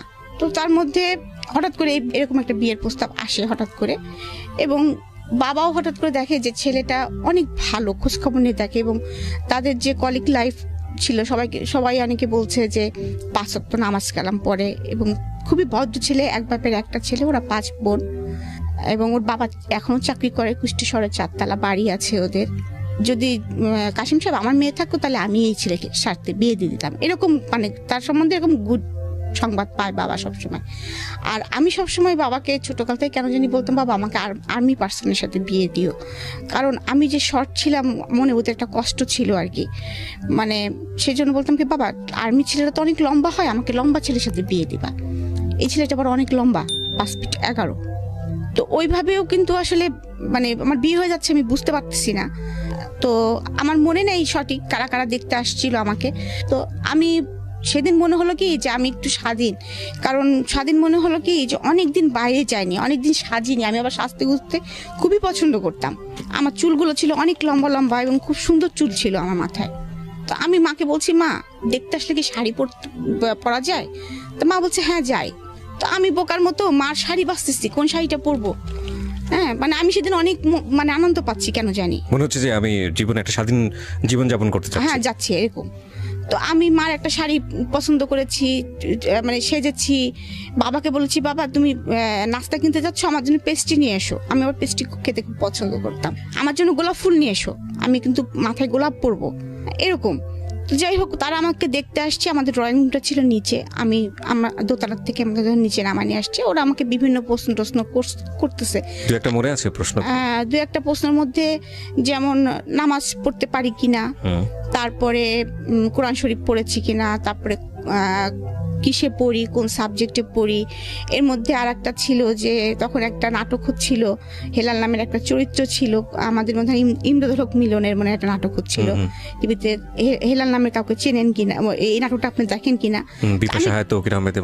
হ্যাঁ হ্যাঁ হ্যাঁ, সম্ভবত রূপকথা। হ্যাঁ, তখন বলছি নাটকটা হচ্ছে, তখন তো আমাদের বিটিভি চলতো, এবং তখন ওই নাটকগুলো আমরা খুব আগ্রহ সহকারে দেখতাম। তো আমি তখনও জানি না আমার হাজবেন্ডের নাম হেলাল, এই জন্য আমাকে প্রশ্ন করতেছে। হ্যাঁ, তখন বলতেছে হেলালের চরিত্রটা আপনার কাছে কেমন লাগে? কিন্তু ওখানে তো খালেদ খান তো ওখানে ভিলেন পুরা। হ্যাঁ, তাই আমি বেটা তো বদমাইশের লাঠি, মানে আমি তো সবসময় স্টেট কাট কথা বলি, আমি সরাসরি বলতেছি বেটা তো বদমাইশের লাঠি। হ্যাঁ, এরকম বলতেছি আর কি। তোরা আবার এটা নিয়ে খুব হাসাহাসি করছে আর কি। যাই হোক, তারপরে আমাকে আমার হাজবেন্ড ঠিকানা লিখতে দিয়েছে। হ্যাঁ, ঠিকানা লিখতে দিয়েছে যে তোমার বাসার ঠিকানা লেখো। আমি আবার ঠিকানা লিখতে যে কুষ্টিয়া বানানটা এস এস এর ঘুল্লিটা কিভাবে দেয়, মানে একটু হলেও তো ভয় পাচ্ছি, ভুলে গেছি। হ্যাঁ, আমি আমার ফুফাতো ভাই সামনে দাঁড়ায় আছে, জিজ্ঞেস করতে এস কেমন করে লেখে রে, ওদের সামনে জিজ্ঞাসা করতেছি। হ্যাঁ, ও আবার হেসে ফেলছে, তুই এস লিখতে পারছিস না। যাই হোক, এই পার্টটা চলে গেল এবং ওরা আমাকে দেখে আমাকে কিছু টাকা, একটা খাম দিল হাতে ধরায়। তো যখন আমি দোতলা সিঁড়ি নিচতলা থেকে, তো বললো তুমি এখন যাও, তোমার সাথে পরে আবার কথা হবে। বাবা বললো মা তুমি উপরে চলে যাও। তা আমি উপরে চলে যাচ্ছি আর ওই টাকাটা গুনতেছি আর হাসতেছি, দেখতেছি যে ওখানে 2000 টাকা আমার না এরকম সামথিং কিছু, এবং বলতেছি আমার ছোট ফুপু আমার সাথে আছে। আমি বলছি দেখ ফুপু, কালকে যাই একটা জিন্সের প্যান্ট কিনবো, একদম ঝাঁকানাকা একটা ব্লু প্যান্ট দেখে আসছি, ওইটা আমি কিনবই। এরকম আমার যে বিয়ে হয়ে যাচ্ছে আমি এটা বুঝতে পারতেছি না। আমার মা একটা সাদা পাঞ্জাবির উপরে ফেব্রিক্স করে আমাকে যে পাঞ্জাবিটা বানাই দিয়েছে না, ওইটার সাথে আমি ব্লু প্যান্ট দিয়ে পরবো, মানে এরকম করে বলতেছি। খুব খুশি হয়েছে টাকাগুলো হাতে পেয়ে। এরকম 2-3 দিন যাওয়ার পরে আবার শুনি আমাকে দেখতে আসবে। এবার কারা আসবে? এবার মুরব্বী মহলরা আসবে। আচ্ছা, ওই হেলাল সাহেবের মুরব্বী যারা ছিলেন, হ্যাঁ, আমার মানে শ্বশুর আসবেন, শাশুড়ি আসবেন, তা আরো খালা শ্বশুর টশুর তারা আছেন, তারা আসবেন এবং তারা পাকা কথা বলবেন। এটা তো আমাকে বলা হয় না, আমাকে বলছে দেখতে আসবেন। আমি বলছি বাবা বারবার আমার যেতে ভালো লাগছে না, এদিন কি শাড়ি পরতে হবে? বাবা বলছি ইচ্ছে হলে পরো, না হলে না পরো। তো সেদিনও শাড়ি পরলাম, কিন্তু সেদিন আমি কেন জানি ভয় পাচ্ছিলাম। তো যাই হোক, দেখতে আসে আমার শাশুড়ি, এখন জানি সে আমার শাশুড়ি, তখন আমার শাশুড়ি ছিলেন না আর কি। তো ওই মহিলাটা আমাকে বললেন দাঁড়াতে বললেন এবং হাঁটতে বললেন। হ্যাঁ, তো দাঁড়াতে এবং হাঁটতে বললেন। আমার এটা খুব প্রেস্টিজে লেগে যায়। এবং আমার ছোট ননদ ছিল সাথে, ছোট ননদ মানে এখন সে ছোট ননদ, একটা মেয়ে ছিল আর কি সাথে, অল্প বয়স্ক। ওর সঙ্গে দেখলাম যে আমাকে মাপ দেওয়া হচ্ছে, কারণ তাদের ছেলে লম্বা, আমি শর্ট, ওরা তো প্রথমে এসে দেখে গেছে এটা। যখনই আমাকে মাপ দেওয়া হচ্ছে, আর আমার তো শর্ট নিয়ে আমার একটু প্রবলেম ছিলই, মানে মনের ভিতরে আমি একটু ছোট ছিলামই, আমি হাওমাও করে ওখানেই কান্না করে দিছি যখন, তখন আমার বাবা আসেনি, মা তখন ওখানে ছিলেন। মেয়েরা যেহেতু উপরে বসছে আর বাবা হচ্ছে ছেলেদের নিয়ে নিচে বসছে আর কি। পরে মা কিভাবে পরে আমাকে বলছে মা তুমি ঘরে চলে যাও। আমি ঘরে চলে গেছি। তখন মা মনে হয় বাবাকে কিছুটা হলো বলেছে। তা আমার বাবা নিজ থেকেই ওনাদেরকে তখন বলেছে আমার মেয়ে আমি বিয়ে দিব না। তখন আমার শ্বশুর নাকি জিজ্ঞেস করেছে যে কেন দিবেন না, আমরা তো দেখলামই না, মামনির মুখটা তো আমাদেরকে দেখালেন না, মেয়েরা উপর থেকে দেখেছে, ছেলেদের সামনে, তখন আমার শ্বশুরদের সামনে আমি যাইনি। তখন বলতেছে যে না আমার মেয়ে, বাবার এটা শুনে মন খারাপ হয়েছে যে আমাকে মাপ দিয়েছে ওরা। হ্যাঁ, আর আমাদের ফ্যামিলির তো এরকম না, এত অড না যে এখনো মেয়ে তোমার দাঁত দেখি, মেয়ে তোমার চুল দেখি, এই টাইপের তো না। হ্যাঁ, বাবার এটা অবশ্যই প্রেস্টিজে লেগেছে। তো বাবা বলছে আমার মেয়ে আমি এখানে বিয়ে দিব না, এখানে বিয়ে দিব না বলছে, আসলে আমি মেয়ে না এখন বিয়ে দিতে চাচ্ছি না, মানে কায়দা করে যা বলার হয়তো বাবা বলেছে এরকম। তখন আমার শ্বশুর নাকি বলেছে দেখেন আমরা আসলাম, ঠিক আছে মামনিটাকে দেখি, বিয়ে দিবে না আপনি পরে ডিসিশন নেন, আমাদেরকে একটু এক নজর দেখতে দেন। তো আমার মনে আছে যে আমাদের উপরেও একটা বসার রুম ছিল আর কি, তো ওনাদেরকে ওখানে ডেকে নিয়ে আসা হয় এবং আমি আর সামনে যাব না, কিছুতেই যাব না। আমার তখন একদম শুরু হয়ে গেছে, না আমি যাবো না, সামনে যাবো, ওদের সামনে যাবো, ওরা আমাকে মাপ দিচ্ছে, কি করছে না করছে, আমি যাবো ওদের সামনে। তো জোর করে ওয়ান কাইন্ড আমাকে ধরে নিয়ে আসা হয়। তো আমি যখন রুমে ঢোকার পরে বসতে বললো, বসলাম। তো আমার শ্বশুর ঢাকায় নিয়ে আসেন, আমি বাবা আমার তখন আর ওইগুলো মনে নেই। আমি তখন দেখতেছি যে আমি একটু স্বাধীন হয়েছি, আমি কেনাকাটা করতে পারতেছি ধুমসে, যে শাড়িটা চাচ্ছি বাবা দিচ্ছে, যে জামাটা চাচ্ছি দিচ্ছে, মানে সবকিছু মোটামুটি ইয়ে করতেছি। এবং সোনার দোকানে যা চাচ্ছি, মানে এরকম সোনা কিনতে কিনতে আমি প্রায় 50 ভরি সোনা কিনে ফেলছি। ওকে, এমনও কথা বাবাকে বলতেছি, বাবা আমার কি এই বিয়েটা পরে যখন আরেকটা বিয়ে হবে তখনও কি আবার তুমি আমাকে দিবা? হ্যাঁ, এবং so fine, this is the thing that ওনার মেন্টাল ম্যাচুরিটিটা কি ছিল। বাট এখানে আমার কথা বলার আছে, আমি জানি না যে সামনে কি ঘটবে, কজ কিছু তো প্রেডিকশন তৈরি হয়, সব মানুষেরই তৈরি হয়। যারা জীবন গল্প শুনছেন তারা হয়তো বুঝতে পারছেন যে কিছু একটা ঘটতে যাচ্ছে, যেটা হয়তো তাদের ভাবনার সাথে মিলেও যেতে পারে। কিন্তু আমার কথাটা হচ্ছে যে আপনার বাবা বা ফ্যামিলির যারা মেম্বাররা ছিলেন তারা তো আপনার মেন্টাল ম্যাচুরিটিটা বুঝতেন। উইথ ডিউ রেসপেক্ট, বাবা কিংবা মার জায়গা কখনোই মূল্যায়ন করা যায় না, যত বড় প্রবলেমই হোক না কেন, ভুল হোক না কেন। কিন্তু কখনো কখনো এই ইকুয়েশনগুলো আমাদের মতো মানুষের জায়গা থেকে, প্রশ্নের জায়গায় থেকে যায় যে যেই মেয়েটা বিয়ে ব্যাপারটাকে লিবার্টি হিসেবে দেখছে এবং একই সাথে কিনতে কিনতে এরকম মনে করছে যে মানে আরেকটা বিয়ে হলে বোধহয় আরও জিনিসপত্র কেনা যাবে, সেখানে বাবার চিন্তাটা কি বা মায়ের চিন্তাটা কি ছিল যে মেয়েটাকে বিয়ে দেওয়া মানে হচ্ছে কি করা, আমি ঠিক জানি না, হয়তো মনে করেছে যে কপাল যদি ভালো থাকে তাহলে ওই সংসারে গেলেও হয়তো এরকম আদরই পাবে, হয়তো এরকমই মনে করেছে, কারণ একটা ছেলে শুনেছে যেহেতু। হ্যাঁ, এবং যেহেতু শ্বশুরে সেরকম বলে গেলেন যে আমি আমার মাকে দেখেছি, সো সামহাউ পজিটিভ নিশ্চয়ই ভেবেছেন, নইলে তো আসলে ওই একটা ঘটনার পরেই বাদ হয়ে যাওয়ার কথা। একটা জিনিস চিন্তা করেছিলেন যে আমি কুষ্টিয়া থেকে কুষ্টিয়া বাড়ি পড়ালেখাটা কন্টিনিউ করে নিয়ে যেতে পারবো। তারপর সেকেন্ড যখনই খুশি, আমাদের 20 টাকা রিক্সা ভাড়া আর কি ডিফারেন্স, এ পাড়া ও পাড়া বাড়ি, বাবা যখন খুশি তখন আমাকে দেখে আসতে পারবেন এক নজর অন্তপক্ষে। শ্বশুর বাড়ি থাকি, বাবার বাড়ি থাকি, পজিটিভলি চিন্তা করেছেন। তো কি হলো তারপর? শপিং এর পর তারপরে শপিং টপিং করতেছি, এরকম খুব মজা করতেছি, এবং এমনকি আমার হাজবেন্ডের জন্য একটা আংটি কিনে নিয়ে আসা হয়েছে, ঘড়ি টড়ি কিনেছে আড়ং থেকে, বাবা পাঞ্জাবি শেরওয়ানি টেরওয়ানি কিনেছে। তো আমি আবার বলছি, বাবা দেখছো ওই লোকটার আংটির উপরে একটা ঘোড়া আঁকানো, ওই লোকটার যেরকম ঘোড়ার মতো চেহারা, ঘোড়া আঁকানো, এরকম বলতেছি আর কি। বুঝি না তো, আমার হাজবেন্ড তখন যেহেতু লম্বা ছিল, খুব হ্যাংলা ছিল, আমি খুব ভালো করে দেখিনি, ওই এক নজর যা দেখেছি সেটাতে আমার যা মনে হয়েছে আমি সেটা বলেছি আর কি। তো বাবা বলে, ছিমা এরকম করে বলতে হয় না, এটা কিন্তু বলতেছি, তাও বাবার মোটরসাইকেলের উপর পা দুলাচ্ছি বিকালবেলা বসে বসে, আর এরকম বলতেছি বাবাকে। যাই হোক, এরকম করতে করতে বিয়ের দিন এসে যায় আর কি। বিয়ের দিন এসে যায়, সেদিনও আমি খুব উৎফুল্ল।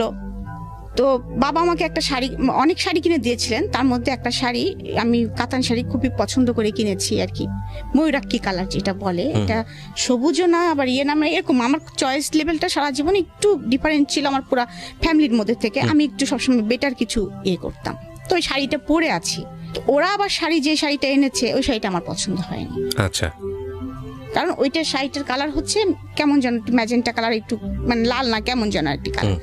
ওরা বলতেছে বিয়ে পড়ানোর সময় মেয়েকে শ্বশুর বাড়ির শাড়ি পরতে হয়। আচ্ছা, আর আমি বলতেছি আমি শাড়ি মরে গেলেও পরবো না, আমি এইটাই পরে থাকবো। যাই হোক, আমাকে কিছুতেই রাজি করাতে পারেনি। পরে আমার শ্বশুর বাড়ির শাড়িটা আমার মাথায় দিয়েছে। আচ্ছা, মাথায় দিয়ে তারপরে বিয়ে পড়াচ্ছে। তো কবুল বলতে হয় যে থেমে থেমে 3 বার, সেটাও আমি বুঝি না। এখন আমি কিন্তু আমি কানবো মনে করে, আমার আশেপাশে দিয়ে আমার ফুপুরা আমার মারা সব বসেছে, কিন্তু আমি কোনো কান্না করতেছি না। মানে সবাই ধারণা করেছে কবুল বলার সময় আপনি কান্না, আমি মনে হয় কানবো, আমি মনে হয় কিছুটা হলে বুঝতেছি। আমার কিন্তু সেই ফিলিংসটাই নাই যে কবুল বললে যে অন্যজনের হয়ে যাচ্ছি, বারাক বাড়ি চলে যেতে হবে আমাকে, এরকম ফিলিংস আমার মধ্যে কাজ করছে না। কবুলই তো, মুখ দিয়ে তো কবুলই বললে তো কি, কবুল বললে কি হয়, মানে এরকম একটা ভাব। তারপরে আমাকে কবুল বলতে বলেছে, আমি সুন্দর সুন্দর মানে বলে 3 বার কবুল বলতে বলেছি, সুন্দর করে কবুল বলেছি। তারপর কবুল বলার পরে আমি মিষ্টি করে একটু হাসিও দিয়েছি, আমার দাদু একটু আমার মুখ ধরে একটু আদরও করে দিয়েছে, এরকম আর কি। তো তারপরে যখন বিদায়ের পালা আসতেছে, কারণ তাদের বাড়িরও প্রথম একটা ছেলে এবং বিয়ে হচ্ছে, তাদের বাড়িতেও অনেক বড় করে অনুষ্ঠান করতেছে, আমাদের বাড়িতেও অনেক বড় করে অনুষ্ঠান হচ্ছে। তো আমাদের বাড়িতে আবার একটা রেওয়াজ আছে, এর মধ্যে বলি যে বিয়েতে কোনো গিফট নেওয়া হয় না। আচ্ছা, এটা কারোর বিয়েতে নেওয়া হয় না। ওকে। তারপরেও আমার এত পরিমাণে আমার জিনিস আমি পেয়েছি, সেটা হচ্ছে আমার আত্মীয় স্বজনের কাছ থেকে জোর করে দিয়ে গেছে, আমার ফুপুরা টুপুরা সবাই মিলে আর কি। এত পরিমাণে আমি স্বর্ণ, এত পরিমাণে আমি জিনিস পেয়েছি, মানে আমি নিজেও জানতাম না আমার কত স্বর্ণ ছিল। তো আমি যখন বিদায়ের সময়টা, যেটা আমি বলতেছি যে বিয়ে তো হয়ে গেল, বিয়ে হয়ে যাওয়ার পরে তখন আমাকে ওই নিচে নিয়ে যাওয়া হলো, মালা বদল করতেছি। তখন আমি দেখলাম যে কালো একটা হাত আমার মাথার উপর দিয়ে মালা দিচ্ছে। আমি বলতেছি কি রে, আমি কারে বিয়ে করলাম, কেন লোকটা কি কঙ্কাল কঙ্কাল ভূত কেন, হ্যাঁ মানে এরকম মনে হচ্ছে আমার কাছে।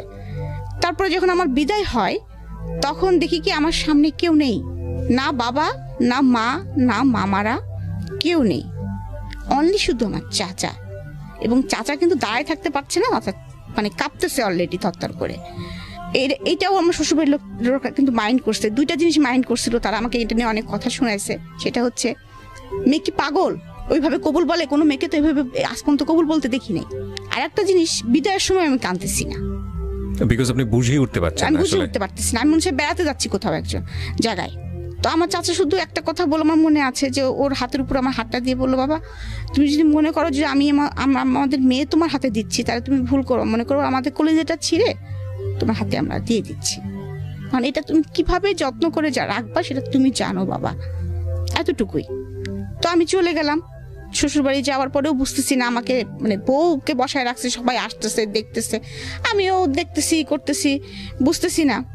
যাই হোক, ওই দিনটা গেল, মানে ওই সন্ধ্যাটা গেল আর কি। তারপরে আমার হচ্ছে 5 ননদ, তার মধ্যে ধরেন 4 জনই আমার থেকে বড়।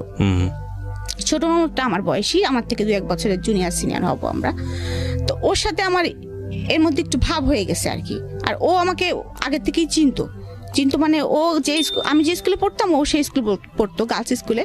তো ও যখনই আমার ছবি টবি দেখেছে বা যখনই দেখতে এসেছে যে আমি, তখন ও খুব খুশি হয়ে গিয়েছিল ভিতরে ভিতরে যে এই মেয়েটাকে তো আমরা কোনোদিন চিন্তাই করতে পারিনি, নাচ দেখেছি কত সুন্দর নাচে, এ আমার ভাবি হবে।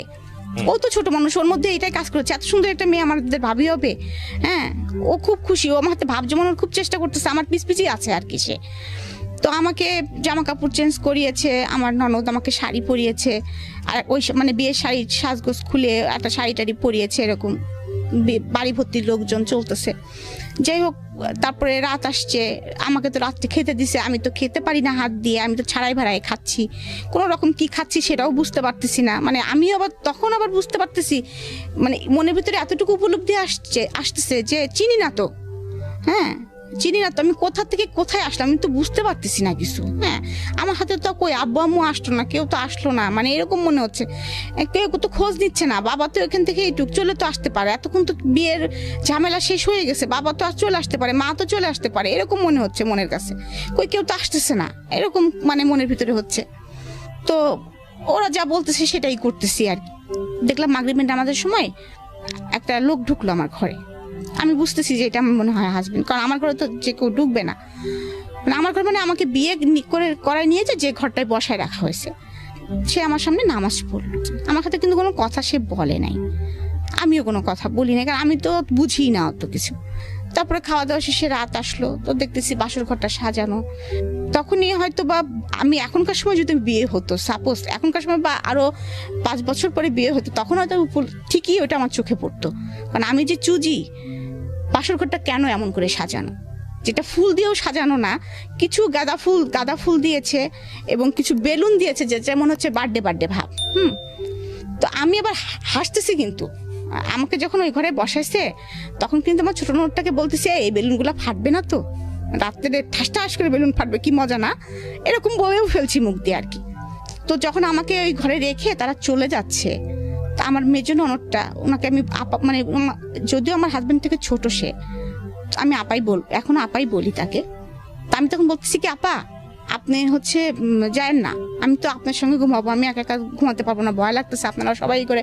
আমি তখনও জানি না লোকটা আমার ঘরে ইন করবে, আমি মনে করতেছি হয়তো এই ঘরে আমাকে একাই ঘুমাতে দিবে। তো এইটু জানি যে বাসরাত হয় মানুষের, কিন্তু ওরকম সাজানো ওরকম ঘরে যে বাসরাত হয় আমি এটা তো বুঝতে পারতেছি। যাই হোক, আপাকে ধরে বসছি যে আপা আমি তো আপনার সঙ্গে ঘুমাবো, আপনি আমার সঙ্গে ঘুমান। বলতেছে না না তুমি ভয় পাও না, তোমার সঙ্গে ঘুমাবে তো, ভাই তোমার সঙ্গে থাকবে, তুমি টেনশন করো না, ভয় পাবা না তুমি।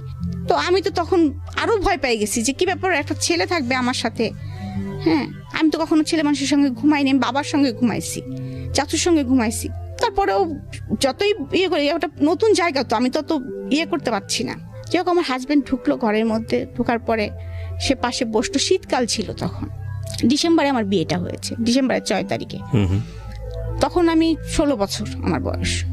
তখন আমি মানে বুঝতে পারতেছি না কি করব, আমি কিন্তু লেপ কম্বল কিছু গায়ে দেওয়া না, আমি এমনি এরা বসা, শীতে কাঁপতেছি আর কি, একটা শাল মনে হয় কোনো রকম জড়ানো গায়ে। তার মানে বলতেছে তুমি লেপের মধ্যে পা দিয়ে বসো, ঠান্ডা তো। হ্যাঁ, তখন বলতেছে যে তুমি, আমি কিসে পড়ি, আবার ওই একই কথা সে জিজ্ঞেস করতেছে কিসে পড়ি, তারপরে আমি আমার সাবজেক্ট কি এগুলো জিজ্ঞেস করতেছে, কোন স্যারের কাছে প্রাইভেট পড়তে যাই, নামাজ পড়তে পারি কিনা, কোরআন শরীফ পড়তে পারি কিনা, এগুলো জিজ্ঞেস করতেছে। আমি সে নামাজ পড়ি, মাঝে মাঝে পড়ি, হ্যাঁ, কোরআন শরীফ পড়তে পারি না, সোজা উত্তর। হ্যাঁ, তারপরে বলতেছে যে, তারপরে এটা জিজ্ঞেস করার পরে সে আমাকে এমন একটা অড প্রশ্ন করছে যেটার জন্য আমি কখনোই কোনোদিন প্রস্তুত ছিলাম না। আজকে আমি বলতেছি, ফিল করতেছি যে এই প্রশ্নটা মানে আমি জীবনে ভুলবো না। মানে এই কথাগুলো বলার পরে যে সে আমাকে বলতেছে যে তোমার মানে ডেট কবে। আমি বুঝতে পেরেছি, আমরা হয়তো ইন ডিটেইলি যাব না, বাট জীবনের কিছু মোমেন্ট থাকে যেগুলো কারো জীবনের সারা জীবনেরই একেবারে ব্যক্তিগত অনুভূতি, সেটা হয়তো কারোর সাথে শেয়ার করার মতো না, কিন্তু কখনো ওই মোমেন্টগুলোই একটা সামাজিক শিক্ষার অংশ হয়ে দাঁড়ায়, কখনো ওই মোমেন্টগুলোই আরেকজনের জন্য একটা অনেক বড় শিক্ষণীয় হয়ে দাঁড়ায়। আপনার এই যে রাতের গল্পটা আপনি বলছেন, এটা প্রত্যেকটা মানুষের জীবনেরই স্মরণীয় রাত, ভয়ঙ্কর রকমভাবে প্রত্যাশিত রাত, এবং এই রাতেই প্রত্যেকটা ছেলে এবং মেয়ে আমার যেটা মনে হয় যে সবারই একটা স্বপ্ন থাকে, একটা সুন্দর একটা মেমোরি যাতে সারাটা জীবন তারা ক্যারি করতে পারে।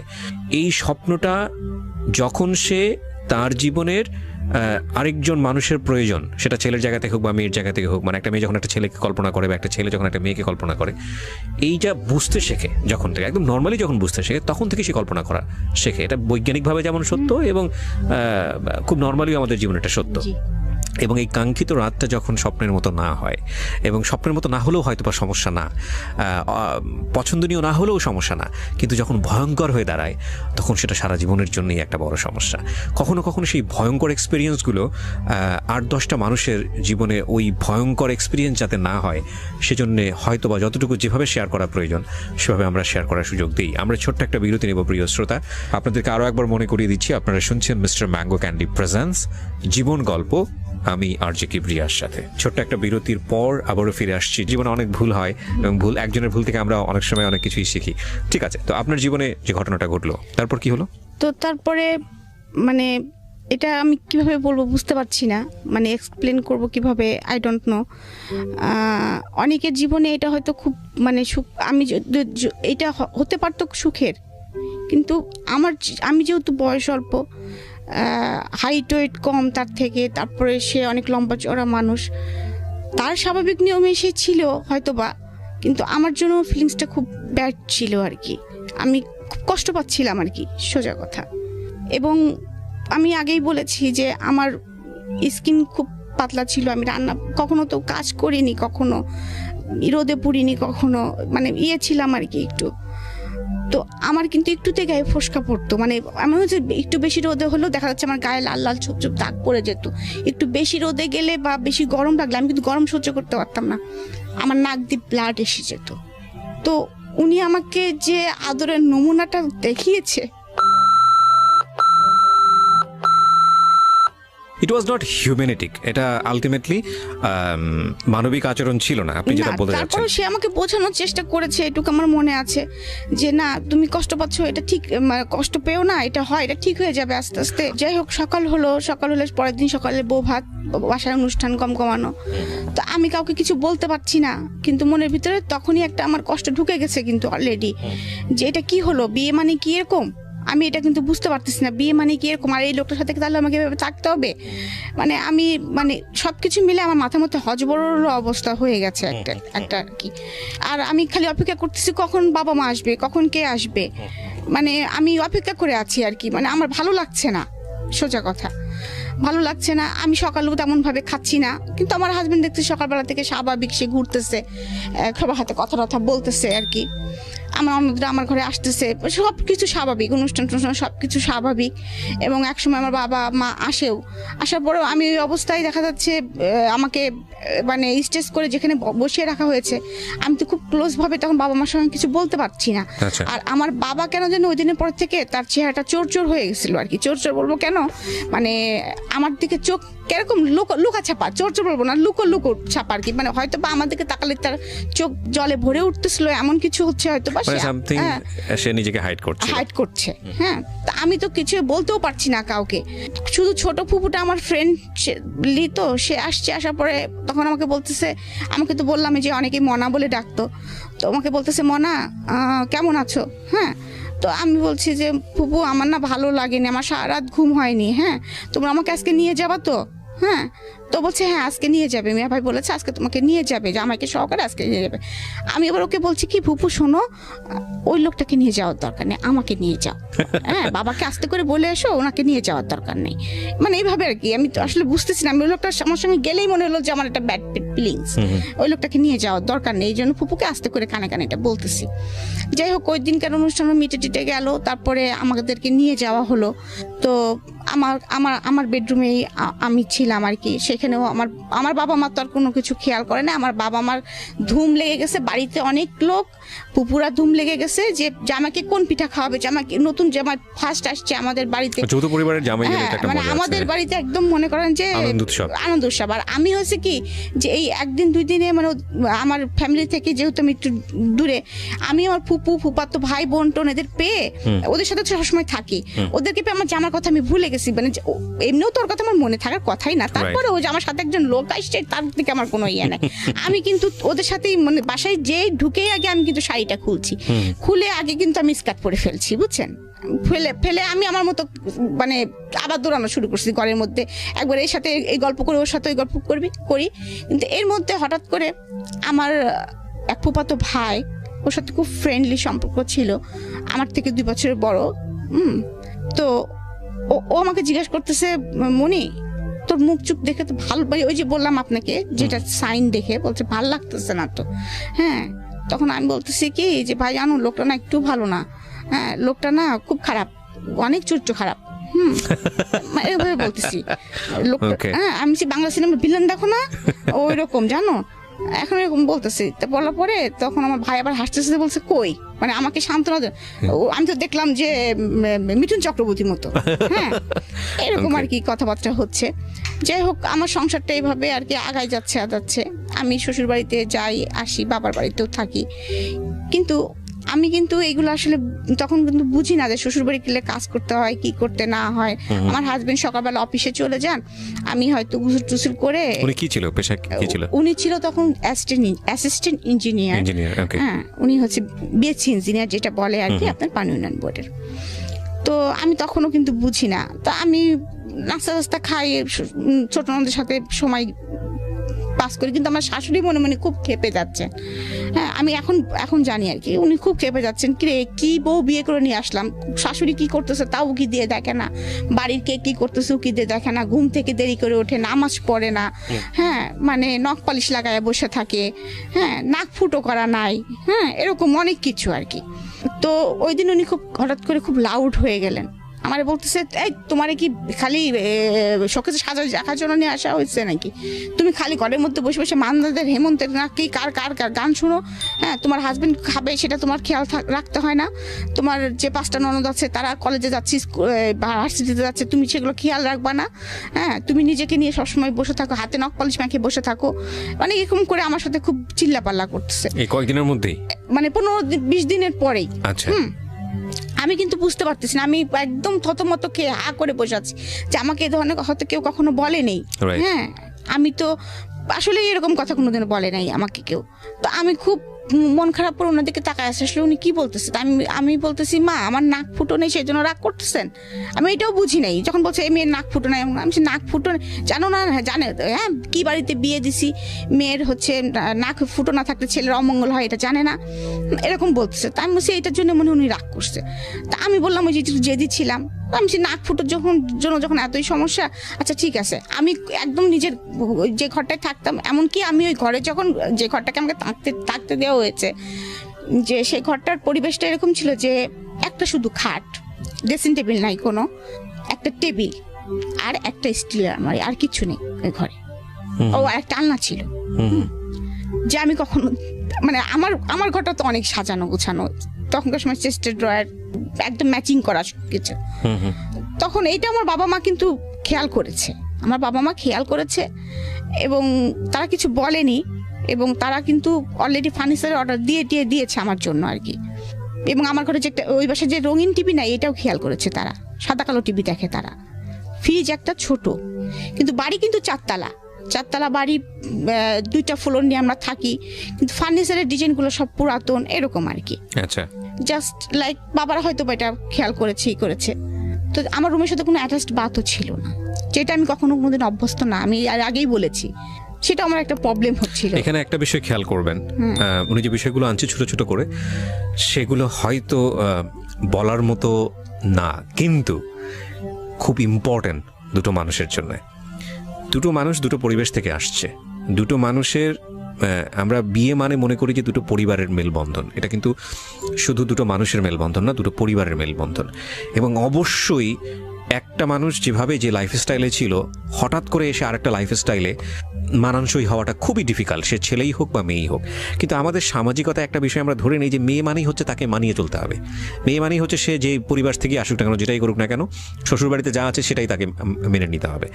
যদি সিচুয়েশনটা এরকম হয় যে না এখানে আসলে কিছু করার নেই, বিকজ ওনাদের কি বলা যেত এফোর্ট করার ক্ষমতা আসলে অতটুকুই, তাহলে সিচুয়েশনটা ডিফারেন্ট। কিন্তু যদি বিষয়টা এরকম হয় যে না ইউ হ্যাভ মানি অ্যান্ড আপনার সেই ক্যাপাবিলিটিস আছে, তাহলে আপনার পরিবারে যেই আসুক না কেন তাকে যদি আপনার পরিবারেই সাস্টেন করতে হয়, তাহলে আপনার উচিত তার পাস্ট লাইফটা একটু হলেও স্টাডি করা, নইলে কিন্তু সে কোনোভাবেই আপনাকে বেস্টটা দিতে পারবে না। কারণ আমি যদি বলি যে একটা ছেলে হোক বা মেয়েই হোক না কেন, দেখুন যিনি এই ভদ্রলোকের সংসারে গেছেন তিনি কিন্তু গিয়েই রাতারাতি পরিবর্তন হবেন, বিষয়টা কিন্তু এরকম না। তিনি তারা একদম পুরো, যদি 16 বছরে বিয়ে হয়ে থাকে ওনার, উনি যেটা বলছিলেন 16টা বছর নিয়েই কিন্তু সেখানে গেছেন, হ্যাঁ। এবং এই 16টা বছরে তাকে কীভাবে ট্রিট করা হয়েছে, কীভাবে বড় করা হয়েছে, কী আচরণ তার সঙ্গে করা হয়েছে, কী ধরনের পরিবেশের মধ্যে সে থেকেছে, সে সব কিছু নিয়ে কিন্তু ওখানে গেছে। সুতরাং এটাকে যদি রাতারাতি ধাক্কার কবলে পড়ে যায় তাহলে এটার ভবিষ্যৎ ভালো হবে না, এটাই ধরে নেওয়া যায়। জানি না কি হয়েছে, ওকে বলুন তারপর।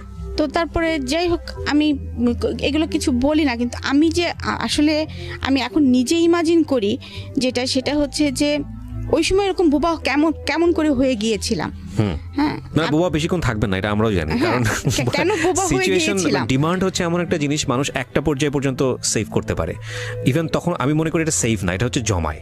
তো জমায় মানে হচ্ছে কি, ধনুকের তীরটা যখন আপনি টানবেন প্রথম পর্যায়ে কিন্তু ছাড়লে আপনি এটা বেশি দূর যাবে না, তো তখন মনে হয় কি ঠিক আছে তীর তো আসবে না, কিন্তু তারপরে জমতে জমতে যখন একবার টানার পর এক্সট্রিম লেভেলে যখন টানা হবে, টানার পরে যখন ছাড়া হবে তখন কিন্তু গতিটা যায়।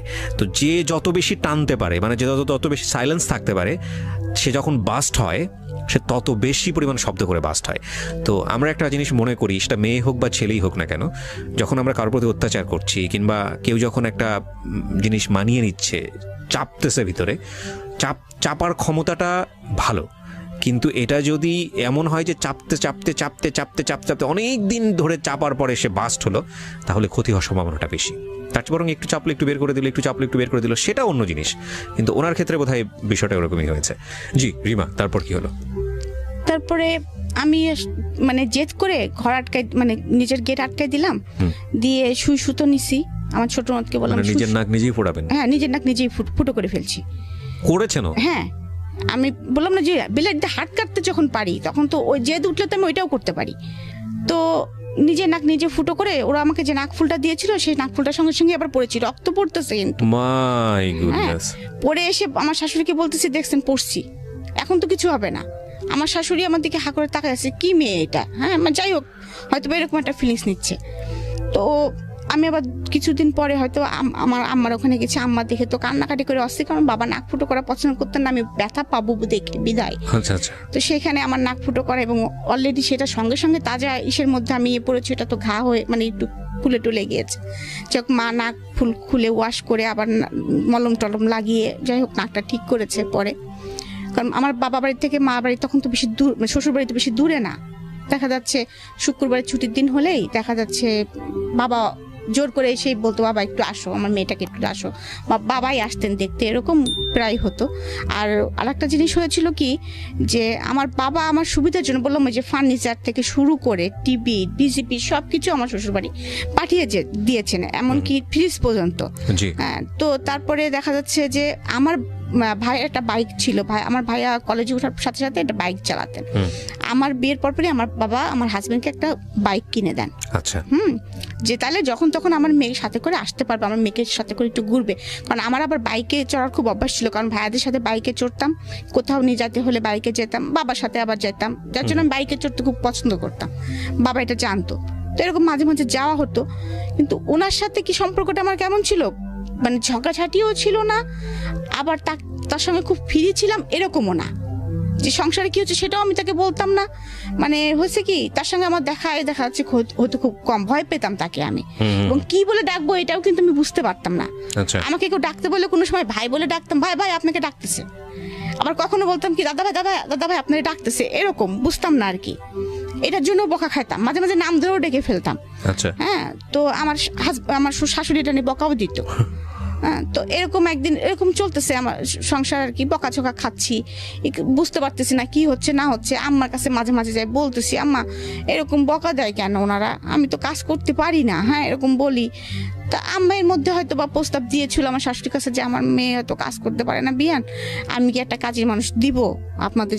ওদের বাসায় যে দেখি যে একটা মোটে কাজের মানুষ, তাও ছোট। আমার শাশুড়ি অনেক কাজ করেন, আমার অনদরাও দেখলাম যে অনেক কাজ টাজ করেন, সেখানে আমি কিছুই করি না, সেটা তো আসলেই কথা শোনানোর মতোই আর কি।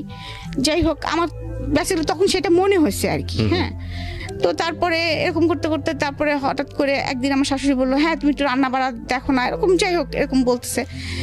তার আবার একটু মাঝে মাঝে প্রবলেম হতো, বুকে পেন টেন করতো, এরকম। আমার কষ্ট হয় একা একা। তখন আপনার লেখাপড়ার কি অবস্থা? তখন লেখাপড়ার অবস্থা হচ্ছে আমি কলেজ টোটালি অফ করে দিয়েছি, সেকেন্ড ইয়ারে পরীক্ষা দিয়ে কলেজে যাওয়াই হয় না। মানে কি সেকেন্ড ইয়ার ফাইনাল পরীক্ষা দিয়ে? না, ফার্স্ট ইয়ার ফাইনাল পরীক্ষাতে সেকেন্ড ইয়ারে উঠেছি। ওঠার পরে আপনি আর যাচ্ছেন না? যাচ্ছি না। ওকে। আসলে আমি তখন আসলে বুঝতে পারছিলাম না আসলে যে আমার কি করণীয়। তো আমার মনে হচ্ছিল যে হয়তো বা মাকে বলতাম যে মা, আমার কাজটা করলে মনে হয় ভালো হয়, উনি তো একটু রাগটাগ করে। তো আমার মা বলতো যে শ্বশুরবাড়ির সবাই এরকম, তখন আমিও তো কাজ করি। হ্যাঁ, করতে হয় মা এগুলো, একটু তুমি শাশুড়ির সঙ্গে একটু একটু হেল্প করবা। এখন হেল্প করা বলতে আমার মা তো অতটা বোঝে নাই যে হেল্প বলতে কি বোঝাচ্ছে আর কি। হয়তো বা শাশুড়ির সঙ্গে একটু করলাম টরলাম, কিন্তু হেল্প বলতে আমি ওই বাড়ির একটা বউ, আমার যে এত দায়িত্ব আমি কিন্তু তখন কিন্তু বুঝতে পারতেছি না যে এবারে আমি একটা বউ, আমার 5টা ননদ, আমার অনেক দায়িত্ব, এবং আমার শাশুড়ি একটু অসুস্থ, আমাকে অনেক দায়িত্ব নিতে হবে, এটা কিন্তু আমি বুঝতে পারতেছি না। আর আমার হাজবেন্ড কোনো যাই হোক, এবং আমার হাজবেন্ড এটাও বুঝতো না যে একটা বউয়ের বা একটা মেয়ের অনেক কিছু লাগতে পারে। এইভাবেই আমি আর কি লাইফ লিড করতেছি আর কি। আর আমি যখন বাবা বাড়ি আসি তখন আমার মা যেটা ভালো লাগে সেটা আমার জন্য কিনে রাখে, বা আমাকে সাথে করে নিয়ে যায়, মার্কেটিং করে। এবং আমি অনেক সময় কাঁদতাম যে বাবা আমার কাছে তো টাকা নাই। হ্যাঁ, আমার কাছে তো টাকা নাই, আমি তো চটপটি খেতে পছন্দ করি, আমাকে তো কেউ চটপটি ফুচকা খাওয়াতে নিয়ে যায় না, এই করে না। বাবা আমাকে, আমার মনে আছে সে টাকা আমাকে অনেক সময় যাওয়ার সময় 5,000 10,000 করে টাকা দিয়ে দিত। এইগুলো আবার দেখা যাচ্ছে আমি আমার ননদদের পিছনেই খরচ করতাম। এই তোরা কি কিনবি বল, আমার কাছে টাকা আছে। আমি কিন্তু আসলে ওইভাবে কখনোই, ওরা আমাকে আপন না মনে করলো, আমি কিন্তু সবসময় এইভাবে। আবার দেখা যাচ্ছে যে ভাবি তোমার না অনেক সুন্দর সুন্দর আংটি, এই তো আংটি নিবি, আমার না বক্স ভর্তি আংটি আছে, নিয়ে যে দিয়ে দিতাম ওদের। ওরা কয়টা নিয়েছে সেটাও কিন্তু আমি কোনদিন খেয়াল করতাম না, এরকম।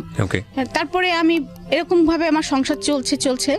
এর মধ্যে আমার পরীক্ষা এসে যায়, তো মা বলে পরীক্ষা তো দিতে হবে তোমাকে। তা আমি বলি বিয়ে দিছো তো আবার পরীক্ষা দিব, কারণ আমার আর পড়ালেখার প্রতি তেমন কোনো আগ্রহ নাই আর কি। সারাদিন কাজ করে আমার আর ইচ্ছা করে না পড়ালেখা করি। আচ্ছা। তো আম্মা কি করতেন, আম্মাকে দুপুর মানে 4টার দিকে এসে নিয়ে যেতেন, প্রাইভেট পড়ায়। আবার আম্মা আমাকে মানে সন্ধ্যার পরে যখন প্রাইভেট পড়া শেষ হতো মা আমাকে দিয়ে যেতেন। আচ্ছা। এটা নিয়েও কথা শুরু হলো আর কি। এটা নিয়েও কথা শুরু হলো যে পাড়ার লোকজন কি বলতেছে, প্রতিদিন একটা মা তার মেয়ের বাসায় আসতেছে। হ্যাঁ, এটা তোমার মা, আমি তো আমার মা তোমাকে প্রাইভেট পড়াতে নিয়ে যাচ্ছে। তারপরেও এটা নিয়ে কথা শুরু হলো, তাও আমাদের বাসায়। তারপরেও সেটাও কোনো রকম ওভারকাম করে তারপরে পরীক্ষার হলে পরীক্ষা দিলাম। যাই হোক, আমার আশা ছিল না যে আমি পাশ করব, আমার কোনো রকমে আশা ছিল না আমি পাশ করব। তারপরেও আমি যেদিন রেজাল্ট বের হয়, আমাদের শ্বশুরবাড়িতেই আছি, তো রেজাল্ট বের হয়েছে, আমার রেজাল্ট এসেছে উইথ হেলথ। কোনো কারণে ঝামেলা হয়েছে, so you have to find out this. করে দেখে যে আমার রেজাল্টটা একটু ভুল ছিল, মানে আমার অ্যাডমিট কার্ড, রেজিস্ট্রেশন কার্ড আর অ্যাডমিট কার্ডের মধ্যে একটা সাবজেক্টে একটা গন্ডগোল ছিল আর কি। আচ্ছা। তো গন্ডগোল ছিল, ওইটা আবার ঠিক করে দিয়ে আসেন বাবা। ঠিক করে দিয়ে আসার পরে তারপরে 15 দিন পরে আমার রেজাল্ট কলেজে আসে। আচ্ছা। তখন দেখা যায় যে আমি ফার্স্ট ডিভিশন পেয়েছি। ওকে। ফার্স্ট ডিভিশন পেয়েছি। তো তখন যখন আমি ফার্স্ট ডিভিশন পেয়েছি তার 15 দিন পরেই আমি কিন্তু অলরেডি তখন প্রেগনেন্ট। তখনও কিন্তু আমি বুঝতেছি না যে আমি প্রেগনেন্ট। ওকে, বিয়ের কতদিন পরের ঘটনা এটা? 11 মাস। 11 মাস। ওকে। 11 মাস পরে, কারণ আমি তো বললাম ওই যে ফার্স্ট ইয়ারে থাকতে বিয়ে হয়েছে, সেকেন্ড ইয়ারে উঠেছি, তারপরে তো পরীক্ষা দিয়েছি, এর মাঝে 11 মাস গিয়েছে, কারণ আমাদের ক্লাস তো বেশি দিন আমরা পাই না। তো যাই হোক, আমি প্রেগনেন্ট, আমি তো সেটা বুঝতে পারতেছি না। ওই যে বললাম আমার রান্না করতে হয়, তো রান্না করতে গেলেই আমার মানে গন্ধ শুনলে আমার বমি আসে। আমি দৌড়াই চলে যাই বাথরুমে, এই করি সেই করি। তখন একদিন আমার শাশুড়ি আমাকে বলতেছে, তুমি এরকম করো কেন, খালি বমি করো কেন? আর এর মধ্যে কিন্তু আমার শারীরিক কন্ডিশন অনেক খারাপ হয়ে গেছে, অনেক মানে আমি একদম মনে করেন যে 34 কেজি ওজনে নেমে আসছে আমার ওজনটা আর কি। একেতে ছোটখাটো মানুষ ছিলাম, তারপরে আর কিছু খেতে পারি না, শুধু বমি করি। তো আমি বুঝতেছি না। তারপরে আমার শাশুড়ি আমাকে জিজ্ঞেস করতেছে যে তুমি এরকম করো কেন, তোমার কি শরীর খারাপ লাগে না, কি হয় তোমার, তুমি এরকম করো, দৌড়াও খালি, বাথরুমে দৌড়াও কেন খালি? তখন আমি বলতেছি কি জানি মা, আমার কোনো কিছুর গন্ধই সহ্য হয় না, কিচ্ছু ভালো লাগে না, খালি বমি আসে, আমি কিছু খেতেও তো পারতেছি না। হ্যাঁ, তখন আমার শাশুড়ি মনে হয় মুরবি মানুষ তো, হাজার হলেও তিনি একটু সন্দেহ করছেন। তো যাই হোক, আমাদের পাশে ফ্যামিলি একজন ডাক্তার আছেন, ডাক্তার ভাই বলি আমরা, তো ওনার কাছে আমাকে পাঠান। তো ওনার কাছে যখন পাঠান তখন উনি আমাকে প্রেগনেন্সি টেস্ট দেন। এখন তো ধরেন অনেক প্রেগনেন্সি টেস্টের অনেক সিস্টেম হয়েছে, তখন তার কোনো সিস্টেম ছিল না, তখন তো একদম ল্যাবেই যেতে হতো ইউরিনটা নিয়ে। তো বলে যে পরের দিন সকালবেলা এরকম ইউরিনটা নিয়ে ল্যাবে দিলে নাকি রেজাল্ট, আমার হাজবেন্ডই সে রেজাল্ট নিয়ে এসেছে, পজিটিভ আসছে আর কি। আচ্ছা, পজিটিভ আসছে, তো সেটা নিয়ে আবার ডাক্তার ভাইয়ের কাছে দেওয়া হয়েছে। তখন ডাক্তার ভাই আমার শাশুড়ি বলছে আমি যেতে পারবো না, যেহেতু এরকম একটা বিষয়, তোমাদের হাজবেন্ড ওয়াইফের বিষয় যেহেতু, তো তোমরা দুজনা যাও, ডাক্তার ভাইয়ের কাছে তোমরা দুজনাই যাও। এবং ডাক্তার ভাইও চাচ্ছিল যে আমার হাজবেন্ড যাক। সে বলেছে যে হেলাল আসুক। মানে সে তো আমাদের ফ্যামিলি ডাক্তার, সবাইকে চেনে, আমার বিয়েও খেয়েছে সে। তো আমরা যখন গিয়েছি তার কাছে, সে তখন বলছে যে হেলাল তুমি এটা কি করলা, ফার্স্ট কথাই ছিল তার এইটা, যে তুমি এটা কি করলা। তখন আমার হাজবেন্ড তো চুপচাপ, তো বলতেছে যে তোমাকে আমি বিয়ের সময় বলেছিলাম যে হেলাল তুমি ছোট একটা মেয়ে বিয়ে করতেছো, কেন করতেছো, মিনিমাম তোমার এদের সঙ্গে যায় এমন একটা মেয়ে বিয়ে করো। তারপরে আবার এই মেয়েটা এখন প্রেগনেন্ট, হ্যাঁ, তার ওয়েট এত কম, এবং এই বাচ্চাটাকে সে কি দিবে, পেটের ভিতর থেকে মার যে খাবারটা সে নিবে। মানে ডাক্তার ভাই আমার সময় যে কথাগুলো বলতেছে আমি সেটাই আর কি বলতেছি, তখন তত কিছু বুঝি না। হ্যাঁ, তো সেই সামর্থ্য তো মনে হচ্ছে এই মেয়েটার নাই। আর তারপরেও তো বমি করতেছে একভাবে, ওকে তো ইমিডিয়েটলি এখন স্যালাইন দেওয়ার ব্যবস্থা করা উচিত, তো পানি শূন্যতা হয়ে গেছে শরীরে এখন, এরকম অবস্থা আর কি। যাই হোক, তুমি কি এই বাচ্চাটা নিতে চাও, নিলে কিন্তু সমস্যা হবে, হয়তো বা ওর লাইফ রিস্ক হতে পারে, মেবি এরকম একটা কথা বলে। তা আমার হাজবেন্ড বাসায় এসে উল্টা মেজাজ দেখাচ্ছে, কেন মানে আমি যেন পাপ করে ফেলছি। হ্যাঁ, মানে উল্টা মেজাজ দেখাচ্ছে, হ্যাঁ এরকম অসুস্থ, এখন আমার এখন ঝামেলা, অমুক তমুক বিভিন্ন কথা শুরু করছে। তো আমার শাশুড়ি আবার খুশি, কারণ তার একটা ছেলে, যেহেতু একটা বাচ্চা আসতেছে বাসায়, সে খুব খুশি। আমার বয়স টয়স কেউ দেখতেছে না আর কি সেই মুহূর্তে। সে আবার আমার TNT-তে ফোন করে আমার মাকে ডেকে নিয়ে আসছে, বিয়ান এরকম সুসংবাদ আছে, শিগগিরই আসেন। তো আমার মা এসেছে, আমরা কি দুজন মিলে একটা বাচ্চা পালতে পারবো না? হ্যাঁ, ও ছোট হয়েছে তো কি হয়েছে, হেলাল এরকম চিল্লাপাল্লা করতেছে, আপনি আপনার জামাই একটু বোঝান, এরকম বলতেছে টলতেছে। আমার শাশুড়ি তখন খুব ভালো মুডে আছেন আর কি তিনি। তো আমার মা না আসলে তখন নাও বলতে পারতেছে না, হ্যাঁও বলতে পারতেছে না। তিনি একবার আমার কথা ভাবতেছেন, আবার ওই সংসারটার কথাও ভাবতেছেন, যে তাদের মধ্যে আনন্দ, আর এদিকে আবার চিন্তা করতেছেন যে আমার মেয়েটা তো আসলে এই অবস্থা, কিছু খেতে পারে। তখন আমার এর মধ্যে মা বলছে কি, তাহলে আমি আমার মেয়েটাকে নিয়ে যাই বিয়ান, আমি নিয়ে যাই, ওর তো এই অবস্থা। তখন আবার ডাক্তার ভাই বলে দিয়েছেন, উনি আবার প্রেসক্রাইব করে দিয়েছেন আমাকে, তখন ইমিডিয়েটলি স্যালাইন দিতে হবে, দিতেই হবে। তখন আর আমাদের যেখানে বাসা, সেখানে আশেপাশে কোনো ক্লিনিক নাই, একটু দূরে। তো তখন আম্মা দেখলো যে তাহলে এখান থেকে নিয়ে গেলে তো নার্স এসে মানে স্যালাইন দিতে পারবে না, বা সবসময় টেক কেয়ার করতে পারবে না, এখানে যদি ডাক্তারটা কাছে, তাহলে এখানেই থাক। তো আমার স্যালাইন চলতেছে, করতেছে, কিন্তু আমার শাশুড়ি কিন্তু কখনো এসে আমার যে স্যালাইন চলতেছে করতেছে আমার পাশে বসা বা মাথায় হাত দেওয়া, বা আমার হাজবেন্ড ওই ঘরে ঢুকে না। হ্যাঁ, সে ডিস্টার্ব হবে দেখে সে তার মতো থাকে, রাত্রে স্যালাইন খুলতে হবে, করতে হবে, অনেক ঝামেলা। এগুলো আমার ছোট নোট থাকে আমার পাশে, মাঝে মাঝে আমার শ্বশুর একটু দেখাশোনা করেন। আর দেখা যাচ্ছে যে ওই যে সার্বক্ষণিক যে নার্সটা ছিল উনি দেখাশোনা করতেন, কিন্তু আমার বমি কিন্তু কখনোই অফ হয় নাই। তো এর মধ্যে আমার আবার একটু ব্লাড যাচ্ছে, আচ্ছা, একটু রিস্কি যে ব্যাপারটা, হ্যাঁ ব্লাড যাচ্ছে। তখন আবার এইটা আবার ডাক্তার ভাইকে বলা হয়, তখন ডাক্তার ভাই আর কি বুঝছে ব্যাপারটা, বরাবর বলছে আসলে ও নিতে পারছে না মনে হয় শরীরে, ওর শরীর এই বয়সে এটা ও নিতে পারছে না। তারপর যাই হোক এরকম বলার পরে তারপরেও আপনারা যখন চাচ্ছেন চাচিমা আমি ট্রাই করব, আমি 7 দিন একটা ইঞ্জেকশন দিব, সকাল বিকাল দিব, এটা যদি টিকে গেল তো টিকে গেল আলহামদুলিল্লাহ, না হলে কিন্তু আমাদের এস্টিম পয়েন্টে যেতে হবে, এটা ডিসিশন নিতে হবে। তখন আমার মা, আমার তো একদম তখন মনে করেন বিছনা থেকে ওঠা নিষেধ, একদম বেড রেস্ট। তো আমার মা, আমার শ্বশুরবাড়ির যেরকম পরিবেশ, আমার মা যে আমার কাছে থাকবেন সেটাও পারতেছেন না। হ্যাঁ, কারণ কি কথা শোনাবে কে, মানে ওরা খুব কথা শোনাতেন, এটাই হচ্ছে প্রবলেম। মানে আসলে খুব কথা শোনাতেন, এখনো তাদের সেই স্বভাবটা আছে আর কি। তো ওই ভয়তে আমার মা আবার খুব বললাম না যে চুপচাপ, আম্মা তো অত মানে কথা পছন্দ না আর কি তার। তো এই অবস্থায় যাই হোক আমার আস্তে আস্তে আমি ওই সিচুয়েশনটা পার করছি, কোনো রকম 7 মাস চলে গেছে আর কি। যাওয়ার পরে তারপরে 7 মাসের পরে আমাকে আমার বাবা মা এসে আমাদের দেশে একটা আনুষ্ঠানিকতা করে, সাথ দেয়। সেটা করে অনেক অনুষ্ঠান করে শ্বশুরবাড়ির লোকদের কাপড় চুপড় দিতে হয়, তারপরে এই খাসি টাসি, তারপরে এই যে মাছ টাছ অনেক কিছু দিতে হয়, কি কি দিতে হয় আমি অত জানতাম না তখন। সেগুলো দিয়ে আমার বাবা মা অনুষ্ঠান করে নিয়ে আমাকে নিয়ে গেছেন। তখন আমার বাবার আবার পোস্টিং ছিল মাগুরাতে। তো মাগুরাতে নিয়ে গেছেন। মাগুরাতে নিয়ে যাওয়ার পর যখন আমার 2 মামা শুনেছে যে আমি এরকম অবস্থা, তখন আমার 2 মামা, তাদের আবার নিজেদের প্রাইভেট কার ছিল, তো তোমরা মানে খুলনায় থাকতো, খুলনা থেকে মাগুরা তো বেশি দূর না, তো চলে এসেছে আমাকে দেখার জন্য। এসে তো চিল্লাপাল্লা, বুধ এটা কি হলো, আর তোমরা মাগুরায় আনছো কিভাবে, হয় কুষ্টিয়া রাখতা। তো তারপরে যাই হোক আমার মামারা আমাকে খুলনাতে নিয়ে যায় এক প্রকার জেদ করে, কারণ মামাদেরও কোনো মেয়ে ছিল না, 2 মামারই 2টা করে ছেলে। তো ওখানে যে আমার হাজবেন্ডের পোস্টিং তখন আবার বাগেরহাট, আচ্ছা, তার জন্য একটু সুবিধা। তো যাই হোক আমার বেবিটা হলো, মানে আমি বেবিটা হতে যে অনেক কষ্ট পেয়েছি। বেবিটার ওয়েট অনেক বেশি ছিল, মানে কারণ আমার বেবিটা কিন্তু এখনো 5 ফিট 5 ইঞ্চি 5.5 ইঞ্চির উপরে লম্বা। আচ্ছা, আমার ফার্স্ট মেয়ে। ওকে, যিনি এখন নর্থ সাউথে পড়ছে। জি জি, ওকে। সো প্রিয় শ্রোতা, আমরা এখানে একটা বিরতি নিতে চাই। কোথাকার গল্প কোথায় গিয়ে ঠেকেছে সেটাই হচ্ছে দেখার বিষয়। আমরা আরো আধা ঘন্টারও বেশি সময় আপনাদের সঙ্গে আছি, এবং আপনারা যা ভাবছেন গল্পটা লেগেছিল আর কি, এটাই স্বাভাবিক, কষ্ট লাগাটাই স্বাভাবিক। হ্যাঁ, আমি বাচ্চা মানুষ করতে তখন তো অত এক্সপার্ট না, তা আম্মাদের ওখানে বেশি থাকতাম, কখনো শ্বশুরবাড়ি যেতাম, কখনো আম্মাদের ওখানে থাকতাম। তো এরকম করতে করতে সময় যাচ্ছিল, কিন্তু হচ্ছিল কি আমি শ্বশুরবাড়ি যখন থাকছিলাম তখন তো আমার ননদদের আরো বিয়ে হয়েছে, সবারই বাচ্চা কাচ্চা আছে। আমার বাচ্চাটা যদি একটু ভুল করে ফেলতো বা একটু অন্যায় করে ফেলতো, আমি কেন জানি তখন যেন খুব ক্রেজি হয়ে গিয়েছিলাম। আর আমার হাজবেন্ড তো বাসায় থাকতো না, আমি শ্বশুরবাড়ি থাকতাম। আমার লেখাপড়া কিন্তু তখনও কন্টিনিউ। হ্যাঁ, আমি কিন্তু তখন অলরেডি পড়তেছি, হ্যাঁ পড়তেছি, বাচ্চা সামলাচ্ছি এবং সংসার, তখন কিন্তু আমি পাকা গৃহিণী হয়ে গেছি। এবং এরকম করতে করতে আমি যখন মাস্টার্স পরীক্ষা দিব আর কি, ফাইনাল দিব, আমার বড় মেয়েরা ছোট মেয়ের বয়সে ডিফারেন্স হচ্ছে 4.5 বছর।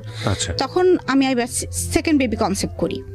তো তখন সেকেন্ড বেবি কনসেপ্ট করলে তখনও সবাই খুব খুশি হয়ে যায়, কিন্তু আমি খুশি হই না। এবার আমি আর খুশি হই না। এবার আমি বুঝে গেছি মাতৃত্বের কি কষ্ট, আর আমি বুঝে গেছি যে এই সংসারে আমার কি অবস্থান। এর মাঝে আর একটা কাহিনী আমি বলি। আমার ছোট ননদ যেটা আর কি, যেটা আমার খুব ভালো সম্পর্ক ছিল, তো সেটা সাথে আমার ফুফাতো ভাই, মানে ওরা রিলেশন ছিল, ওরা চলে যায় দুজনে আর কি। আচ্ছা, এটা ফ্যামিলি থেকে না বলে চলে যায়, এবং দোষটা সম্পূর্ণ আমার ঘাড়ে পড়ে যে আমি তাদেরকে বের করে দিয়েছি, যেটা হয় আর কি। এবং এটা নিয়ে অনেক গ্যাঞ্জাম হয় ফ্যামিলিতে, অনেক কিছু হয়। আমাকে আমার হাজবেন্ড মারধরও করে। হ্যাঁ, তারপরে একটা টাইমে আমার বাবা কিন্তু আমাকে নিয়ে আসার মানে ওরা আমাকে আর রাখবে না, ওদের মেয়েকে ফেরত না দিলে, মানে এরকম ফ্যামিলি আর কি ট্র্যাজেডি চলতেছে। আমার হাজবেন্ড আমাকে মিনিমাম মনে হয় 6 মাস দেখতে আসেনি, আমার বাচ্চাটার কোনো খোঁজ নেয়নি, কোনো কিছুই করেনি আর কি, সোজা কথা।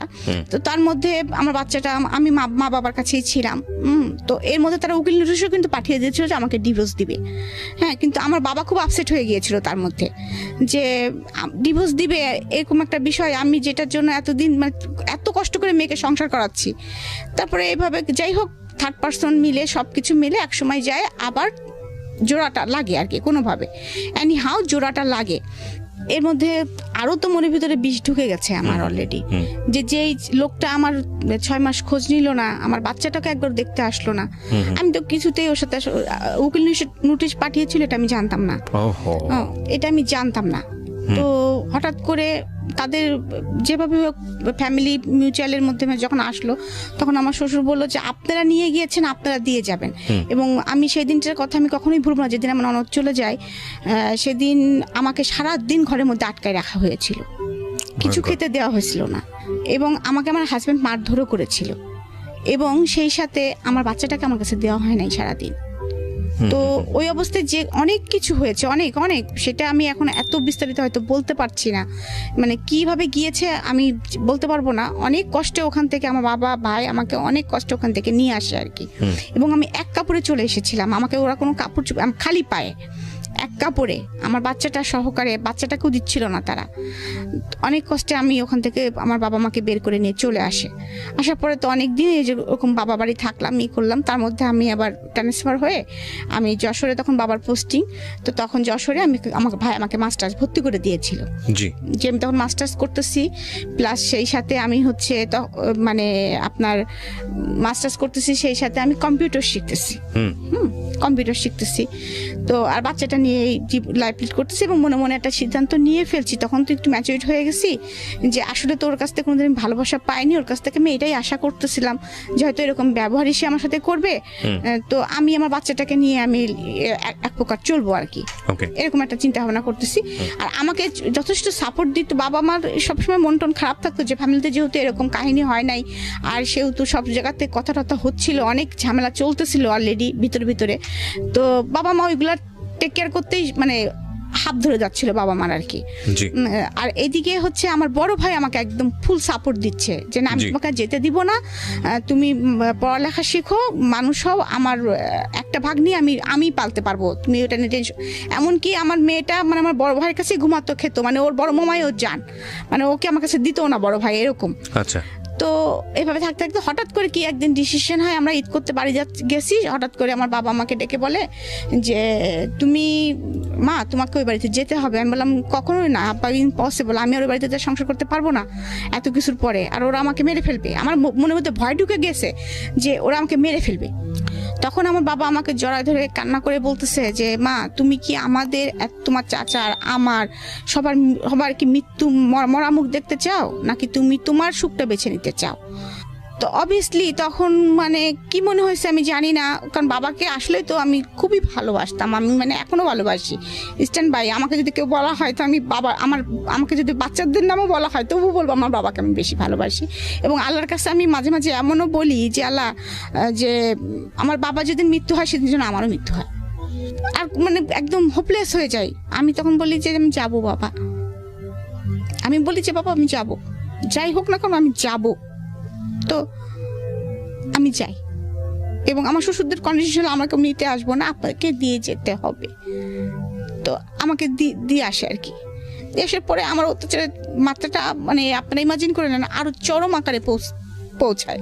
আমার বাচ্চাটা ঠিক মতো খাওয়া দাওয়া হয় না, মানে আর আমাকে সারাদিন যেভাবে তারা টর্চার করে, মানে কি আমি 2 দিন 3 দিন দেখাচ্ছে খেতে বসছি, এমন একটা কথা আমার শাশুড়ি হয়তো বলছে যে এই মেয়েদের কোনো বিশেষ আছে, যে মেয়ে আমার মেয়েকে বের করে দিতে পারে সেই মেয়ে আমাকে বিষ দিয়ে মেরে ফেলবে না, পানের মধ্যেও বিষ দিয়ে মেরে ফেলতে পারে। আমার শাশুড়ি আবার পান খেতেন, ওর হাতে কিছু খাওয়া যায়, আমাকে দিয়ে রান্না করাতেন, আমি আবার আমাকে এই কথাগুলো শোনাতেন। হ্যাঁ, তো এরকম পরিস্থিতির ভিতরে আমি যাচ্ছি, আমার মানে মনে হচ্ছে যে মানে কোনো কুল কিনারা নাই, আমার মনে হচ্ছে এরকম। তারপরে যাই হোক এর মাঝে কিছু একটা হয়ে মিল মহব্বত হয়, যাই হোক আবার সংসার করতেছি। আমার ননদের সাথেও তাদের আবার মিউচুয়াল হয়ে যায় আর কি, মিউচুয়াল হয়ে যায়, কিন্তু আমি আর আমার হাজবেন্ড কথা বলতাম না। ও এর মধ্যে এরকম কথা শুনতে আমি একবার হচ্ছে মানে সুইসাইড অ্যাটেম্প করি। তারপরে আমার বাবা সিদ্ধান্ত নেয় যে আমি আর দিব না। তারপরেও আবার 3-4 মাস ওরকম যায়, তার মধ্যে আমার আবার অসুস্থ হয়ে পড়ি, সেটা হচ্ছে অ্যাপেন্ডিসাইটের অপারেশন হয়। তখন আমার হাজব্যান্ডকে আমার বাবা ফোন করে না, আমি ফোন করি, আমি বলি যে আমার এরকম অপারেশন হচ্ছে, আমি যদি কিছু হয় তুমি আমার বাচ্চাটাকে দেখো, বাবার পরিচয় অ্যাটলিস্ট রেখো, ও নানার কাছে থাকবে, তুমি বাবার পরিচয়টা রাখো। তখনও কিন্তু আমি ছোট বাচ্চা কনসেপ্ট করিনি আর কি, ছোট বাচ্চা কনসেপ্ট করিনি। তখন ওর কেন জানি মনটা নরম হয়, হয়তো বা মানুষ তো, আর এতদিন একসাথে আছে, একটা বাচ্চার বাবাটা আছে, আর মানে এরকম একটা ইয়ে। তো ও আসে আমাকে পরের দিন সকালবেলা দেখতে আসে যশোরে। দেখতে আসার পরে ও দেখে তারপরে বাসায়, যে ও যখন বাসায় যায় আমাদের বাসা থেকে, তো আমার শাশুড়ি আবার দেখছে যে এইটা সুযোগ। তো ও আমার শাশুড়ি আবার আমার হাজবেন্ড নেই দেখে তার জামাই মেয়েকে সে ডেকে নিয়ে আসছে, সে যে তখনই চলে যাবে এটা তারা বুঝতে পারে নাই। আমার হাজবেন্ড বাসায় ঢুকে দেখতেছে যে বাসায় তার মানে আমাকে নিয়ে গেছে, নিয়ে যায় আমরা দুজনে বাসার মধ্যে ঢুকতেছি, এবং রাস্তায় কিন্তু আমাকে বলতেছে বারবার যে তুমি কিন্তু যাই বাবা মার কাছে মাপ চাবা, তুমি কেন সুইসাইড অ্যাটেম্প করতে গেছিলা, এটার জন্য তুমি মার কাছে মাপ চাবা, আমরা বিপদে পড়তাম না, এরকম ভাবে আমাকে বোঝাচ্ছে আর কি। তো যাই হোক আমি ঢুকেই আমি বলছি ঠিক আছে মার কাছে আমি মাপ চাবো। হ্যাঁ, আমি গেছি, যাওয়ার পর ঢুকতেই দেখি যে ওরা আমাদের বাসায়। তখন বাসার পরিস্থিতি আরও অন্যরকম হয়ে যায়। তখন হয় কি, আমার হাজব্যান্ড ফুল ক্রেজি হয়ে যায় আমার থেকে, আমিও ভাইলেন্ট হয়ে যাই, সেও ভাইলেন্ট হয়ে যায়, যে যার জন্য এত কিছু হইলো তারা কিভাবে এক্স্যাক্টলি, মানে তোমরা যদি মেনেই নিবা তাহলে এত কেন অভিনয় করলা তোমরা। আর আমার মেয়েটাকে, আমার হাজবেন্ড বলতেছে আমার ছোট দুধের শিশুটাকে আমি কেন এত কষ্ট দিলাম, আমার ওয়াইফ কেন আমি এত কষ্ট দিলাম, আর সেটা তুমি করতে আমাকে, আমি বড় ভাই, আমাকে একবারে বলছো যে ওরা আসতে চাইবে, ওদেরকে মেনে নেওয়ার দরকার, বা আমার শ্বশুর শাশুড়িকে এত হেয় করলা কেন, এত কথা শোনাইলা কেন তাদেরকে, কেন শোনাইলা আমাকে? তো এবারে অনেক ছোট করছো তোমরা। তাহলে এখন তো আমার তো শ্বশুরবাড়িতে কখনো তোমাদের যেতে হবে না, কিন্তু আমার তো যেতে হবে। তখন তো তারা যদি কথাটা বলে যে আমার মেয়ের তো কোনো দোষ ছিল না, তখন আমি কি বলবো, কি উত্তর দিব? তো এটা নিয়ে অনেক বাসার মধ্যে অনেক ক্যাচাল হয়, হয়। তারপরে আমার হাজব্যান্ড সরাসরি জিজ্ঞেস করে যে হ্যাঁ, ওরা দুজন আবার খুব নমনীয় হয় হয়ে আমার কাছে মাপ চাই, ওর ভাইয়ের কাছে মাপ চাই। তখন আমি একদম ভাইলেন্ট হয়ে বলি কি, আচ্ছা তোরা যে বলছিস যে আমি তোদেরকে বের করে দিছি বাসা থেকে, আমি কি বের করে দিছি? আমি কি জানতাম কিছু? তখন ওরা আমাকে বলে কি যে, তখন আমার ছোট ননদ বলে কি, না আমি আসলে এটা ক্রেজি ভাবে বলছিলাম, তখন আপনার উপর আমার রাগ হয়েছিল, কারণ এই কথাটা যখন বাসায় জানাজানি হয়ে যায়, আপনি ভাইকে বলে দিছিলেন, ভাই আমাকে রাত্রে মারতে গেছিল, তো আমার উপর, আপনার উপর আমার খুব রাগ হয়েছিল, আমি চিন্তা করছিলাম এটা শোধ তুলবো, সেই জন্য আপনার দোষটা দিয়েছিলাম। তা আমি তখন আমার হাজবেন্ড এটা শুনছে, শোনার পরে বলতেছে তুই এটা কাজ করছিস রনি। হ্যাঁ, যাই হোক, এটা নিয়ে অনেক কিছু হয়, সব সত্য আর কি সামনে চলে আসে যখন, তখন যাই হোক আমার হাজবেন্ড একটু সফটনেস দেখায় এবং সে বলে যে আমি থাকবো না, আমি কাল সকালে আমার বউ বাচ্চা নিয়ে আমি চলে যাব। তখন আমার শ্বশুর খুব আপসেট হয়ে পড়ে, কারণ কুষ্টিয়া শহরে তাদেরকেও সবাই চেনে, আমাদেরকেও সবাই চেনে, সবাই জানে যে তার একটাই ছেলে বেটার বউ আলাদা থাকে, হ্যাঁ, আলাদা বাসা ভাড়া করে থাকে, এটা একটা খুব খারাপ দেখা যাবে, এরকম একটা করে। তারপর অনেক বোঝানো শোনানোর পরে যাই হোক আমরা আবার ওই বাসাতেই স্টে করি। আমার হাজবেন্ডের তখন আবার পোস্টিং হয়ে যায় চুয়াডাঙ্গা। তো এরকম চলতেছে, ওদের সাথে ওরা আসে যায়, কত করে। আমার ছোট নদের সাথে আমি কথা বলতাম, আমার ভাইয়ের সঙ্গে কথা বলতাম না, কারণ আমার থিওরিটা এটা যে ও তোমার রক্তের না, ও আমার একটা ক্ষতি করতে পারে, তুমি তো আমার ভাই ছিলা, তুমি ফুফাতো ভাই হওয়ার যাই হও, তুমি তো আমার ভাই ছিলা, তুমি তো আমার এত বড় ক্ষতি করতে পারো না, তোমার সাথে আমি কথা জীবনেও বলবো না, আর তারপরে তুমি আমার বড় ভাই। তো যাই হোক মাস্টার্স করেছি, মাস্টার্স পরীক্ষা চলছে আমার, পরীক্ষা দিয়ে আমার মনে হয় যে আমার 11 তারিখে বাচ্চা হল না, আমার বাচ্চা হয়েছে 16 তারিখে, আর আমার মাস্টার্স পরীক্ষা শেষ হয়ে হচ্ছে 11 তারিখে, মানে আমি ওই রকম অবস্থায় আমি পরীক্ষা দিয়েছি আর কি। তো আমার বাচ্চাটা পেটের মধ্যে খুব অসুস্থ হয়ে যায়, কারণ আমি 4 ঘন্টা বসে পরীক্ষা দিতাম, বাচ্চাটার মুভমেন্ট খুব কম হতো, মুভমেন্ট হতো না। তবে তারপরে আমার 16 তারিখে সিজারিন করে বেবিটা হয়। তো এর মধ্যে আমার বড় ভাই কিন্তু এর মধ্যে বাইরে চলে গেছে অলরেডি, হ্যাঁ, এবং সে তাকে বিয়ে দেওয়া হয়েছে খুব আনুষ্ঠানিকতার ভিতরে, হ্যাঁ। তো সে বাংলাদেশে এসেছে, সে একদিন আমার শ্বশুরবাড়ি এসে আবদার করে যে মামা আমি আমার বোনকে নিয়ে যেতে চাই, এক রাত আমাদের সাথে থাকবে, হ্যাঁ। তো এই কথা বলার পরে তখন হচ্ছে আপনার আমার শাশুড়ি আমাকে যেতে দিবে না, বাসায় অনেক কাজ, ঈদের পরের দিন আমার সব ননদরা আসবে, সে আমাকে যেতে দিবে না। তখন সে বলে কি যে তাহলে নিয়ে গেলে একবারে নিয়ে যাও। তো এই কথাটা আমার ভাইয়ের তখন লাগে খুব, এতদিন তো আমার ভাই কোনোদিন ইন্টারফেয়ার করেনি, এতদিন তো বাবাই সব টেক কেয়ার করছে, এখন তো মোটামুটি সে একটা পর্যায়ে আসছে। তারপরেও আগেও সে বলেছে যে সে কখনোই রাজি ছিল না আমাকে সংসার করতে দেওয়ার জন্য, সে সবসময় বলতাম রিক্সা চালাই খাবো, কিন্তু আমার বোন আমি দিব না, এরকম কথা সবসময় সে বলতো। তারপরে যাই হোক সে মনে মনে একটা প্ল্যান করে ফেলে, সেটা বাবা মাকে বলে না, কারণ জানে বাবা মা বললেও হয়তো রাজি হবে না, আর আমার হাজবেন্ডকে বললেও রাজি হবে না। সে আমাকে বেড়াতে নিয়ে আসার নাম করে ঢাকায় নিয়ে আসে। তখন অলরেডি ঢাকায় আমাদের একটা বাড়ি কেনা আছে, সেটা হচ্ছে সেগুনবাগিচে, আমার ছোট ভাই ইস্ট ওয়েস্ট ভার্সিটিতে পড়ে, ও হচ্ছে ওই বাসাতে থাকতো। মাঝে মাঝে বাবা মা আসতো, ওকে একটা কাজের ছেলে ছিল, রান্না বাড়া করে দিত এরকম। তো ও আমাকে নিয়ে আসার পরে বলে যে আমি সবাইকে বলে যে আমি চলে যাব মার্কেটিং করার দরকার, তো রিমাকে ওই জন্য নিয়ে যাচ্ছি আমার 2 বাচ্চা সহকারে। আমিও জানি না ভাইয়া, আমি জানি যে মার্কেটিং করতেই ঢাকায় আসতেছি। তো ভাইয়া এসে তারপরে বাবা মাকে আবার ফোন দেয় যে বাবা মা আমরা মার্কেটিং করবো, তো রিমার বাবু 2টা দেখবে কে, তোমরা দুজনে আসো, দেখাশোনা করো, আমরা একটু মার্কেটিং করে বেড়াই। আব্বু আম্মু গাড়ি নিয়ে আসে আর কি, বাবা অফিস থেকে মানে শুক্র শনি তো এমনি ছুটি, তো আসার পরে তারপরে একদিন রাত্রেবেলা ফ্যামিলি মিটিং বসে, তখন ভাইয়া একদম সম্পূর্ণ বলে যে বাবা আপনি যা দেখতেছেন, যা সহ্য করছেন, এটা আমি সহ্য করতে পারবো না, এখন আপনি আমাকে খারাপ বললে বলেন, আমি অনেক নরম মানুষ, ভালো বললে বলেন, আপনি যা খুশি আপনি তাই বলেন, কিন্তু আমি যেটা এসে মানে দেখতেছি সেটা আমার অসম্ভব আমার পক্ষে দেখা। সেটা হচ্ছে আমার কাছে আমার বোনের শ্বশুরবাড়ি যে মনে হয়েছে যে ওয়ান কাইন্ড সে হচ্ছে কাজের বুয়া। এটা আপনার আপন ভাই বলছে? হ্যাঁ, ওয়ান কাইন্ড কাজের বুয়া। আর আমার বড় মেয়েটার রেজাল্ট ভালো ছিল না, কখনোই ভালো রেজাল্ট করতে পারতো না সে, মানে ওরকম মারধর খেত, সে একটু উল্টাপাল্টা ছিল, মানে মানে ওর জন্য কেমন ছিল একটু আর কি। যাই হোক, তখন বলতেছে, আর আমি দেখতেছি যে যেভাবে উপর থেকে দোতলা বাসা ছিল, যতবারই কোনো গেস্ট আসে আমার ভাগ্নি আসে গেট খুলতে, ওই ক্লপসিকেবল গেটটা খুলতে আসে আমার ভাগ্নি। তার মানে ওরা দুজনা ওই বাড়ির কাজের বুয়া। আর আমার ছোট ভাগ্নিটার অবস্থা হবে আর কদিন পরে ওইটাই। আমি এটা মেনে নিতে পারছি না। আমার একটা বোন, তার বাচ্চারা, ওর জীবনটা যেরকম হয়েছে ওর বাচ্চা দুইটার জীবনও সেরকম হবে, এটা আমি মেনে নিতে পারছি না। আপনারা আমাকে বকলে বকেন, ভালোবাসলে বাসেন। আমি এক্ষুনি তার হাজব্যান্ডের কাছে ফোন দিব, সোজা কথা ফোন দিয়ে বলবো, সে যদি তার কাছে আমার বোনকে রাখবে, আর যদি না রাখে আমি আমার বোনকে চালাবো। সম্পর্কের দরকার নাই, ডিভোর্সেরও দরকার নাই। ফাইন।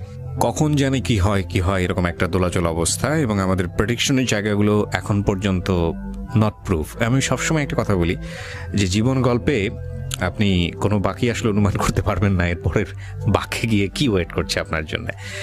লাস্ট দুটো গল্প যদি বলি যে এই ধরনের গল্পের গোড়াপর্তন হয়েছিল আবিদা সুলতানার হাত ধরে। আবিদা সুলতানা এই যাবৎকালে জীবন গল্পের, ঢাকা এফএম জীবন গল্পের সবচাইতে পপুলার বলবো, মানে সবচাইতে মানুষের বেশি শোনা গল্পের মধ্যে একটি, এবং ইউটিউবেও সেটার ভিউ প্রায় 2 মিলিয়নের কাছাকাছি। তো আবিদা সুলতানার পরে আমরা বেশ কয়েকটা এপিসোড, মানে গত 2 থেকে 3টা এপিসোড আগে আরেকজনের যে খেয়ালির যে জীবন গল্পটা, খেয়ালি এবং আবিদা সুলতানার জীবন গল্পের মধ্যে অদ্ভুত কিছু মিল আছে। এবং এরই ধারাবাহিকতায় আজকের যেই রিমার যে জীবনের গল্প, সেখানে হয়তো অনেকেই মনে করেছিলেন বা করছেন এখনো, যেহেতু আমরা শেষ পর্যায়ে আসিনি, যে রিমার জীবন গল্পটাও ঠিক সেরকম না। শুধু নাটুকুই বললাম। রিমা, আমরা যেখানটায় ছিলাম, তো আমার বাবার তখন কিছু ভাইয়ের উপরে বলতে পারে না, মানে সেও ততদিনে আসলে বুঝে গেছে আসলে যে এখানে আসলে রাইট কি অনরাইট কি। আর কথা হচ্ছে যে বাবা সারা জীবন মান সম্মানই দেখলা, সারা জীবন তুমি মান সম্মানই দেখলা, কিন্তু কষ্টটা দেখছো না। আমাদের একটা বোন যে এত কিনা আল্লাহ দিয়ে, এবং তার 2টা বাচ্চা আল্লাহ দিয়েছে, এবং সেই 2টা ভাগ্য এরকম হতে যাচ্ছে শুধু তোমার মান সম্মানের জন্য, আর কোনো কিছু না। আমাদের অর্থনৈতিক কোনো সমস্যা নাই, আমাদের পারিবারিক কোনো সমস্যা নাই। কি হয়েছে, ডিভোর্স হবে না, দরকার হলে ওর মতো থাকবে, বাচ্চা 2টা নিয়ে থাকবে। ডিভোর্সই তো শেষ কথা না, মানুষ তো এইভাবেও বাচ্চা নিয়ে বাঁচে। সেই ছেলে যদি বিয়ে করতে চায় করুক, আমার বোন তাকে ডিভোর্স দিবে না। তাহলে তোমার তো দুর্নাম হচ্ছে না, কিন্তু তার লাইফটা তুমি এরকম করে নষ্ট করে কেন দিচ্ছ? তার সাথে তার 2টা বাচ্চার লাইফ তুমি নষ্ট করে দিচ্ছ। বাবাকে অনেক বোঝায়, এবং মা তো একদম খুবই রাজি। মা তো অনেক দিন থেকেই ফিল করতেছে আমার কষ্টটা আসলে। তো তখন আমার শুরু হলো নতুন জীবন। আমি তো ভয়ে আর শ্বশুর বাড়িতেও যোগাযোগ করতে পারতেছি না। আর এদিকে আমার ভাই তো ফোন করে আমার হাজবেন্ডকে বলছে যে আমার ভাগ্নিদের অলরেডি সে স্কুলে ভর্তি করে দিয়েছে, লিটল ফ্লাওয়ার স্কুলে ভর্তি, 2জনকে, একজনকে নার্সারিতে আর একজনকে ক্লাস 2তে ভর্তি করে দিয়েছে। আর এদিকে আমার হাজবেন্ডকে বলেছে যে তুমি যদি, আগে তাকে জিজ্ঞাসা করেছে অবশ্য ফোন করে, যে তুমি যদি তোমার সঙ্গে রাখো আমাদের নো অবজেকশন, কিন্তু তোমার সঙ্গে যদি না রাখো আমার বোন তোমাদের বাড়িতে থাকবে না। আচ্ছা, ও ঢাকায় থাকবে এখন থেকে ওর বাচ্চা নিয়ে।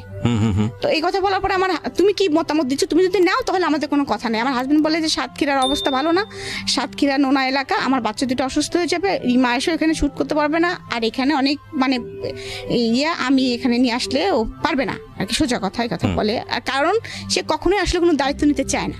আচ্ছা, এই জন্য সে সুন্দরভাবে কথা বলার পর আমার একটু রাগারাগিও করে যে তাহলে রিমা আব্বা আম্মার ওখানে অসুবিধা কি হচ্ছিল। হ্যাঁ, বলে সে অসুবিধা তো তুমি খুব ভালো করে জানো, তোমাকে তো এক্সপ্লেন করার কিছু। আমার বাবার ভাইয়ের সাথে একটু আর কি রাগারাগি হয়েছে আর কি। তো আমার হাজবেন্ড 3 মাস রাগ করে আসেনি ঢাকাতে, আমাদের কোনো খরচও দেয় নাই। আর আমার তো কোনো সমস্যা এখানে হচ্ছে না আল্লাহর রহমতে, কারণ মা অলরেডি তখন 2টা কাজে মানুষ দিয়ে গিয়েছে। কারণ আমার বাচ্চা 2টাই ছোট, কোচিং আমি নিয়ে যাই। আর আমার ছোট ভাইকে আমার বড় ভাই বলেছে যে তুমি মানে চলে যাওয়ার আগে যে তুমি পারবা না তোমার একটা বোনের দায়িত্ব নিতে, আমি তোমাকে ফিনান্সিয়াল সাপোর্ট দিব, তুমি খালি বোনটাকে আর ভাগ্নি 2টাকে দেখে রাখবা। আমাদের নিজেদের বাড়ি যেহেতু কোনো সমস্যা নেই এখানে। তো আমার ছোট ভাইটাও অনেক ভালো। হ্যাঁ, আমরা আসলে 3 ভাই বোন খুব ফ্রেন্ডলি, যেটা সত্যি কথা আমি বলবো। বড় ভাই খুব চুপচাপ, আর আমি আর আমার ছোট ভাইটা খুব আমোদে। তো ও কি করা শুরু করলো, এখান থেকে আমার জীবনে উত্থান, যখন এখানে আমি থাকা শুরু করলাম, আমার বাচ্চাদের প্রচুর টেক কেয়ার করতো পড়াশোনা থেকে, কারণ ওরা তো মফস্বল এলাকার, মানে কুষ্টিয়ার লেখাপড়া থেকে। হ্যাঁ, সুতরাং ওদের লেখাপড়াটা, তারপরে ওদের বেড়াতে নিয়ে যাওয়া, যেমন আমার বললাম না, আমার বড় মেয়েটার মানসিক সমস্যা, মানে ও ডিসিশন নিতে পারতো না, আমি এই মাংসটাকে আমি নিব না, মানে ওটা যে ওইটাও কোনো সময় আদায় করতে পারতো না, এরকম মানসিকতা হয়ে গেছিল দাদি বাড়ি থাকতে থাকতে ওর। তো আমি একসময় বুঝতে পারলাম যে মানসিক, মানে তখন আমার নিজেই একটু মানে মানসিক, আমার তো তখন নিজেরও মানসিক অবস্থা খারাপ ছিল, আমি ওর মানসিক অবস্থা কিভাবে বুঝবো। যখন আস্তে আস্তে আমি রিয়েলাইজ করতেছি যে সব বাচ্চার মতো তো আমার এই বাচ্চাটা না, কেমন যেন জড়সড় হয়ে থাকে, কেমন যেন খোলামেলা না, হ্যাঁ এরকম আর কি করতেছি, তখন ওর সঙ্গে আমি আস্তে আস্তে মানে খুব ভালো, মানে আমার ছোট ভাই আমাকে বললো যে আপু আপনি কি বুঝতে পারতেছেন, এবং ও আমাকে ডাক্তারের কাছেও নিয়ে যায় যে আপুর সামথিং প্রবলেম আছে, মানে আলটিমেটলি কাউন্সেলিং এর জন্য। হ্যাঁ, কাউন্সেলিং এর জন্য আমাকে মুহিত কামালের কাছে নিয়ে যাওয়া হয়। তখন উনি যেভাবে হয়তো ভাইকে বলছিলেন বা আমাকে কিছু ওষুধ টষুধ দিয়েছিলেন এবং বলেছিলেন যে আসলে দীর্ঘদিনের না পাওয়ার সমস্যাটা থেকে ওর ভিতরে অনেক ক্ষোভ সৃষ্টি হয়েছে। হ্যাঁ, মানে এইভাবে আর কি অনেক কিছু বলেছিলেন। যাই হোক, তো ওইভাবে ওকে টেক কেয়ার করতে হবে আপনাদেরকে, এবং সবচেয়ে ভালো হয় যদি ওনার হাজবেন্ড ওনাকে সাপোর্টটা দেন। তো সেই সাপোর্টটা তো আমার পক্ষে, আমার মানে সম্ভব না, আমার ফ্যামিলি দিতে পারবে না। তো সেই সাপোর্টটা, হাজবেন্ডের সাপোর্ট তো আসলে কেউ দিতে পারে না। তারপরেও আমার ছোট ভাই চেষ্টা করেছে, সে আমাকে বেড়াতে নিয়ে গেছে, আমি কবিতা লিখতে পছন্দ করতাম, আমি গল্প লিখতে পছন্দ করতাম, আমার পুরাতন আমি যে ডায়েরি লিখতাম সেটা আবার খুঁজে বের করেছে, আপু দেখেন আপনার এই কবিতাটা অনেক সুন্দর না। তো তারপরে আমরা দল বেঁধে চলেন আপু কক্সবাজার চলে যায়, মানে ও আমার লাইফটাকে সুন্দর করে গোছানোর চেষ্টা করতেছে আর কি। এদিকে বড় ভাই ইনস্ট্রাকশন দিচ্ছে, ও গোছানোর চেষ্টা করতেছে। আমার হাজবেন্ড, এর মধ্যে আমার ছোট মেয়েটা খুব ভালো রেজাল্ট করে, খুবই ভালো রেজাল্ট করে। এর মধ্যে কিছু 3 মাস পরে সে আসা যাওয়া শুরু করলো আর কি, তেমন কোনো ঝকাঝাটি না, কিছু না, নর্মাল চলতেছে। তার মধ্যে মানে 15 দিন 1 মাস পর পর আসে আর কি, সাতক্ষীরা থেকে এরকম। আমার ছোট মেয়েটা অনেক ভালো রেজাল্ট করে ইংলিশ মিডিয়াম থেকে, একদম অল স্কুলের ভিতরে ও মানে ওদের সেকশনের যে 4-5টা সেকশন মিলে ও একদম টপ করে আর কি। তো সেবার আবার আমার শিক্ষামন্ত্রী এসে স্কুলে ওদের প্রত্যেকটা যারা টপ করেছে তাদেরকে প্রাইজ দেওয়া হয়। তো এই কথা ওর বাবা যখন শোনে, ও দাদু যখন শোনে, তাদের রাগটা একটু পড়ে যায় আর কি, যে না অন্তপক্ষে বাচ্চা দুটো মানুষ হচ্ছে অ্যাটলিস্ট। হ্যাঁ, ও যতই হোক, আমার শ্বশুর কিন্তু আসলে কখনো অত খারাপ ছিল না, কিন্তু একটা জিনিস ছিল কি, সে প্রতিবাদ করতো না, বলতো না কিছু, আমাকেও কিছু বলতো না, আমার শাশুড়িকেও কিছু বলতো না, এরকম ছিল আর কি। তো উনি হচ্ছে খুশি হয়ে যায়, খুবই খুশি হয়ে যায়। আমি ফোন করে বলি বাবা এরকম বাবু তো ফার্স্ট হয়েছে এরকম, ওকে ডাকতো টুকটুকি বলে আমার ছোট মেয়েটাকে, আমার শাশুড়। তো বলছে আমি বাবা টুকটুকি তো ফার্স্ট হয়েছে, এবং অল স্কুল এই যেখানে আমি ছবি পাঠাচ্ছি এরকম তারা খুব খুশি হয়ে যায়। তো তখন থেকে আর ঢাকায় থাকার বিষয় তাদের আর কারোর অবজেকশন থাকে না আর কি, মানে থাকে না, মানে এরকম চলছে আর কি। এর মধ্যে আমার মার খুব ছোটকালের শখ ছিল যে আমি খুব কথা বলতে পারি, এই জন্য মা মনে করতেন যে আমাকে ব্যারিস্টারি পড়াবেন। হ্যাঁ, তো মা একদিন আমাকে বলতেছে, মা তুমি ল ভর্তি হতে পারো না, এখানকার কোনো কলেজ টলেজ একটু খোঁজ নাও না, তুমি ল ভর্তি হতে পারো কিনা। তো আমি তখন বলতেছি যে মা আবার পড়াশোনা করবো, আমার তো পড়াশোনা এখন মাথার মধ্যে ঢোকে না। তো বলতেছে দেখো না চেষ্টা করে। তো বাবাকে সাথে করে গেলাম, যাওয়ার পরে আমাদের সেগুন বাগিচার আশেপাশে, তো বাবা ঢাকা কলেজে গেলেন, তারপরে গেলাম সেন্ট্রাল ল কলেজে। সেন্ট্রাল ল কলেজের পরিবেশটা ভালো লাগলো, তখন ওখানে ভর্তি হয়ে গেলাম। তারপরে ওখান থেকে যাই হোক বাচ্চা কাচ্চার লেখাপড়া চলছে, আমি নিজে লেখাপড়া ল ভর্তি হয়েছি, লেখাপড়া করছি, এদিকে মাস্টার্স করেছি, এদিকে আমার লেখালেখি চলছে। আমার ছোট ভাই কিন্তু আমাকে সবকিছু মানে ফিরিয়ে দিয়েছে আর কি, মানে ও আমাকে ঢুকিয়ে দিয়েছে যে আপু এরকম। এবং আমার কোনো ভালো মোবাইল ছিল না, মানে মোবাইল ছিল না বলতে বাটন মোবাইল ছিল। ও কিন্তু আমাকে ফার্স্ট যে মোবাইলটা আমার জন্মদিনে গিফট করে আর কি, তখন স্যামসংয়ের সবচেয়ে দামি মোবাইলটা। ও টাকা জমাই ভাইয়া ওর জন্য কিছু খরচ পাঠাতো, ওরও একটা বাইক ছিল, বাইকের তেলের খরচ পাঠাতো, ও আমাকে ওইটা সারপ্রাইজ করে। তখন আমি ওই ফেসবুক দেখা শুরু করলাম, ফেসবুক খুললাম, আস্তে আস্তে আমি আপগ্রেড হচ্ছি আর কি। আমি সেই আগের রিমাটা আর কি হচ্ছি, আস্তে আস্তে স্লোলি। তো মানে আমার অনেকদিন পরে মনে হচ্ছিল কি, মানে যখন আমি একটু করে হচ্ছি, নিজে অনুধাবন করছিলাম যে মানে আই এম ব্যাক, আমি ব্যাক। এবং আমার আগে তো এমন হতো যে আমি কোনো জায়গায় কথা বলতে গেলে জড়াই ফেলতাম, মানে অনেক সময় আছে। তখন আমি দেখলাম যে যখন আমি বাচ্চাদের নিয়ে স্কুলে যাচ্ছি, গার্জেনদের সাথে মিশতেছি, ল ক্লাসে যাচ্ছি, ফ্রেন্ডদের সাথে মিশতেছি, তারপরে হচ্ছে এর মধ্যে আমি একটা ওষুধ কোম্পানির সাথেও জড়িত হই, তাদের অ্যাডভার্টাইজমেন্ট করতাম। চেহারাটা ভালো ছিল দেখে আমার সেলটাও খুব ভালো ছিল। আমি একটা অ্যাচিভমেন্টও করি, সেটা হচ্ছে মালয়েশিয়া ট্যুর। তখন আমি যে আমাকে কিন্তু তখন প্রস্তাব করেছিল যে আমাদের ওখানকার যে ওই কোম্পানির যে মানে এমডি ছিলেন আর কি, বাংলাদেশে যার ইয়ে ছিল, সে আমাকে বললো যে তুমি আমার পিএ হবা কিনা। তো তখন আমি ওনার নাম হচ্ছে গাজ্জালি স্যার ছিলেন, গাজ্জালি। তো উনি আমাকে প্রস্তাবটা দিলেন। দেওয়ার পরে আমাদের একটা পরীক্ষা হলো, পরীক্ষাতে আমি ভালো স্কোর করি, মানে বলা, তারপরে টকিং, সব কিছুর উপরে। কিন্তু তখন আমাকে একটা মেয়ে আমাদের সাথে ছিল যে থার্ড পজিশন করলো, নাম হচ্ছে রিনা। তো রিনা বললো, রিমা পা আপনার তো জবটার দরকার নেই, আমি তো জানি আপনার অবস্থা অনেক ভালো, হ্যাঁ, কিন্তু রিমা পা বিশ্বাস করেন আমার এই জবটার খুব দরকার, কারণ আমি ডিভোর্সি, আমার হচ্ছে একটা বাচ্চা আছে, আমি ভাইদের সাথে থাকি, আমার খুব দরকার এই জবটা। হ্যাঁ, তো তখন আমি বলেন ওষুধ সেল করে আর কি হয়, একটা ফিক্সড ইনকাম হলে সেটা আমার জন্য খুব বেটার হয়। তখন আমিও দেখলাম যে পিএ মানে কি, যে আমাকে তার সাথে সব থাকতে হবে, আমি বাচ্চা দুটোকে টাইম দিতে পারবো না সব সময়। হ্যাঁ, আর আমার কাছে আমার বাচ্চা দুটো কিন্তু অনেক গুরুত্ব, সবকিছুর ঊর্ধ্বে কিন্তু আমার বাচ্চা দুইটা। আমি কখনো আমার বাচ্চা দুইটাকে বললাম না, যত কাজই থাক তাদের কাজ সেরে তারপরে আমি সবকিছু করেছি।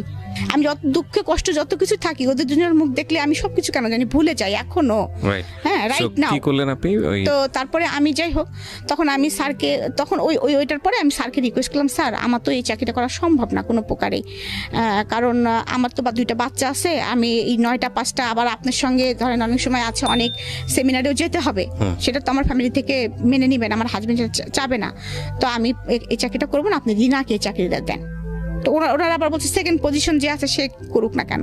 তা আমি সেকেন্ড পজিশন যে ছিল তাকেও কনভিন্স করে ফেলছিলাম যে আপু তুমি চাকরিটা করো না প্লিজ, রিনা আপা খুব রিকোয়েস্ট করতেছে। যাই হোক, এখান থেকে আস্তে আস্তে আমি উঠে আসতেছি। কিন্তু তারপরে এদিকে আমার লেখালেখিও চলতেছে, তারপরে আমি এদিকে ল পাস করে ফেলছি অলরেডি, তারপরে এদিকে আমার বাচ্চারাও বড় হচ্ছে।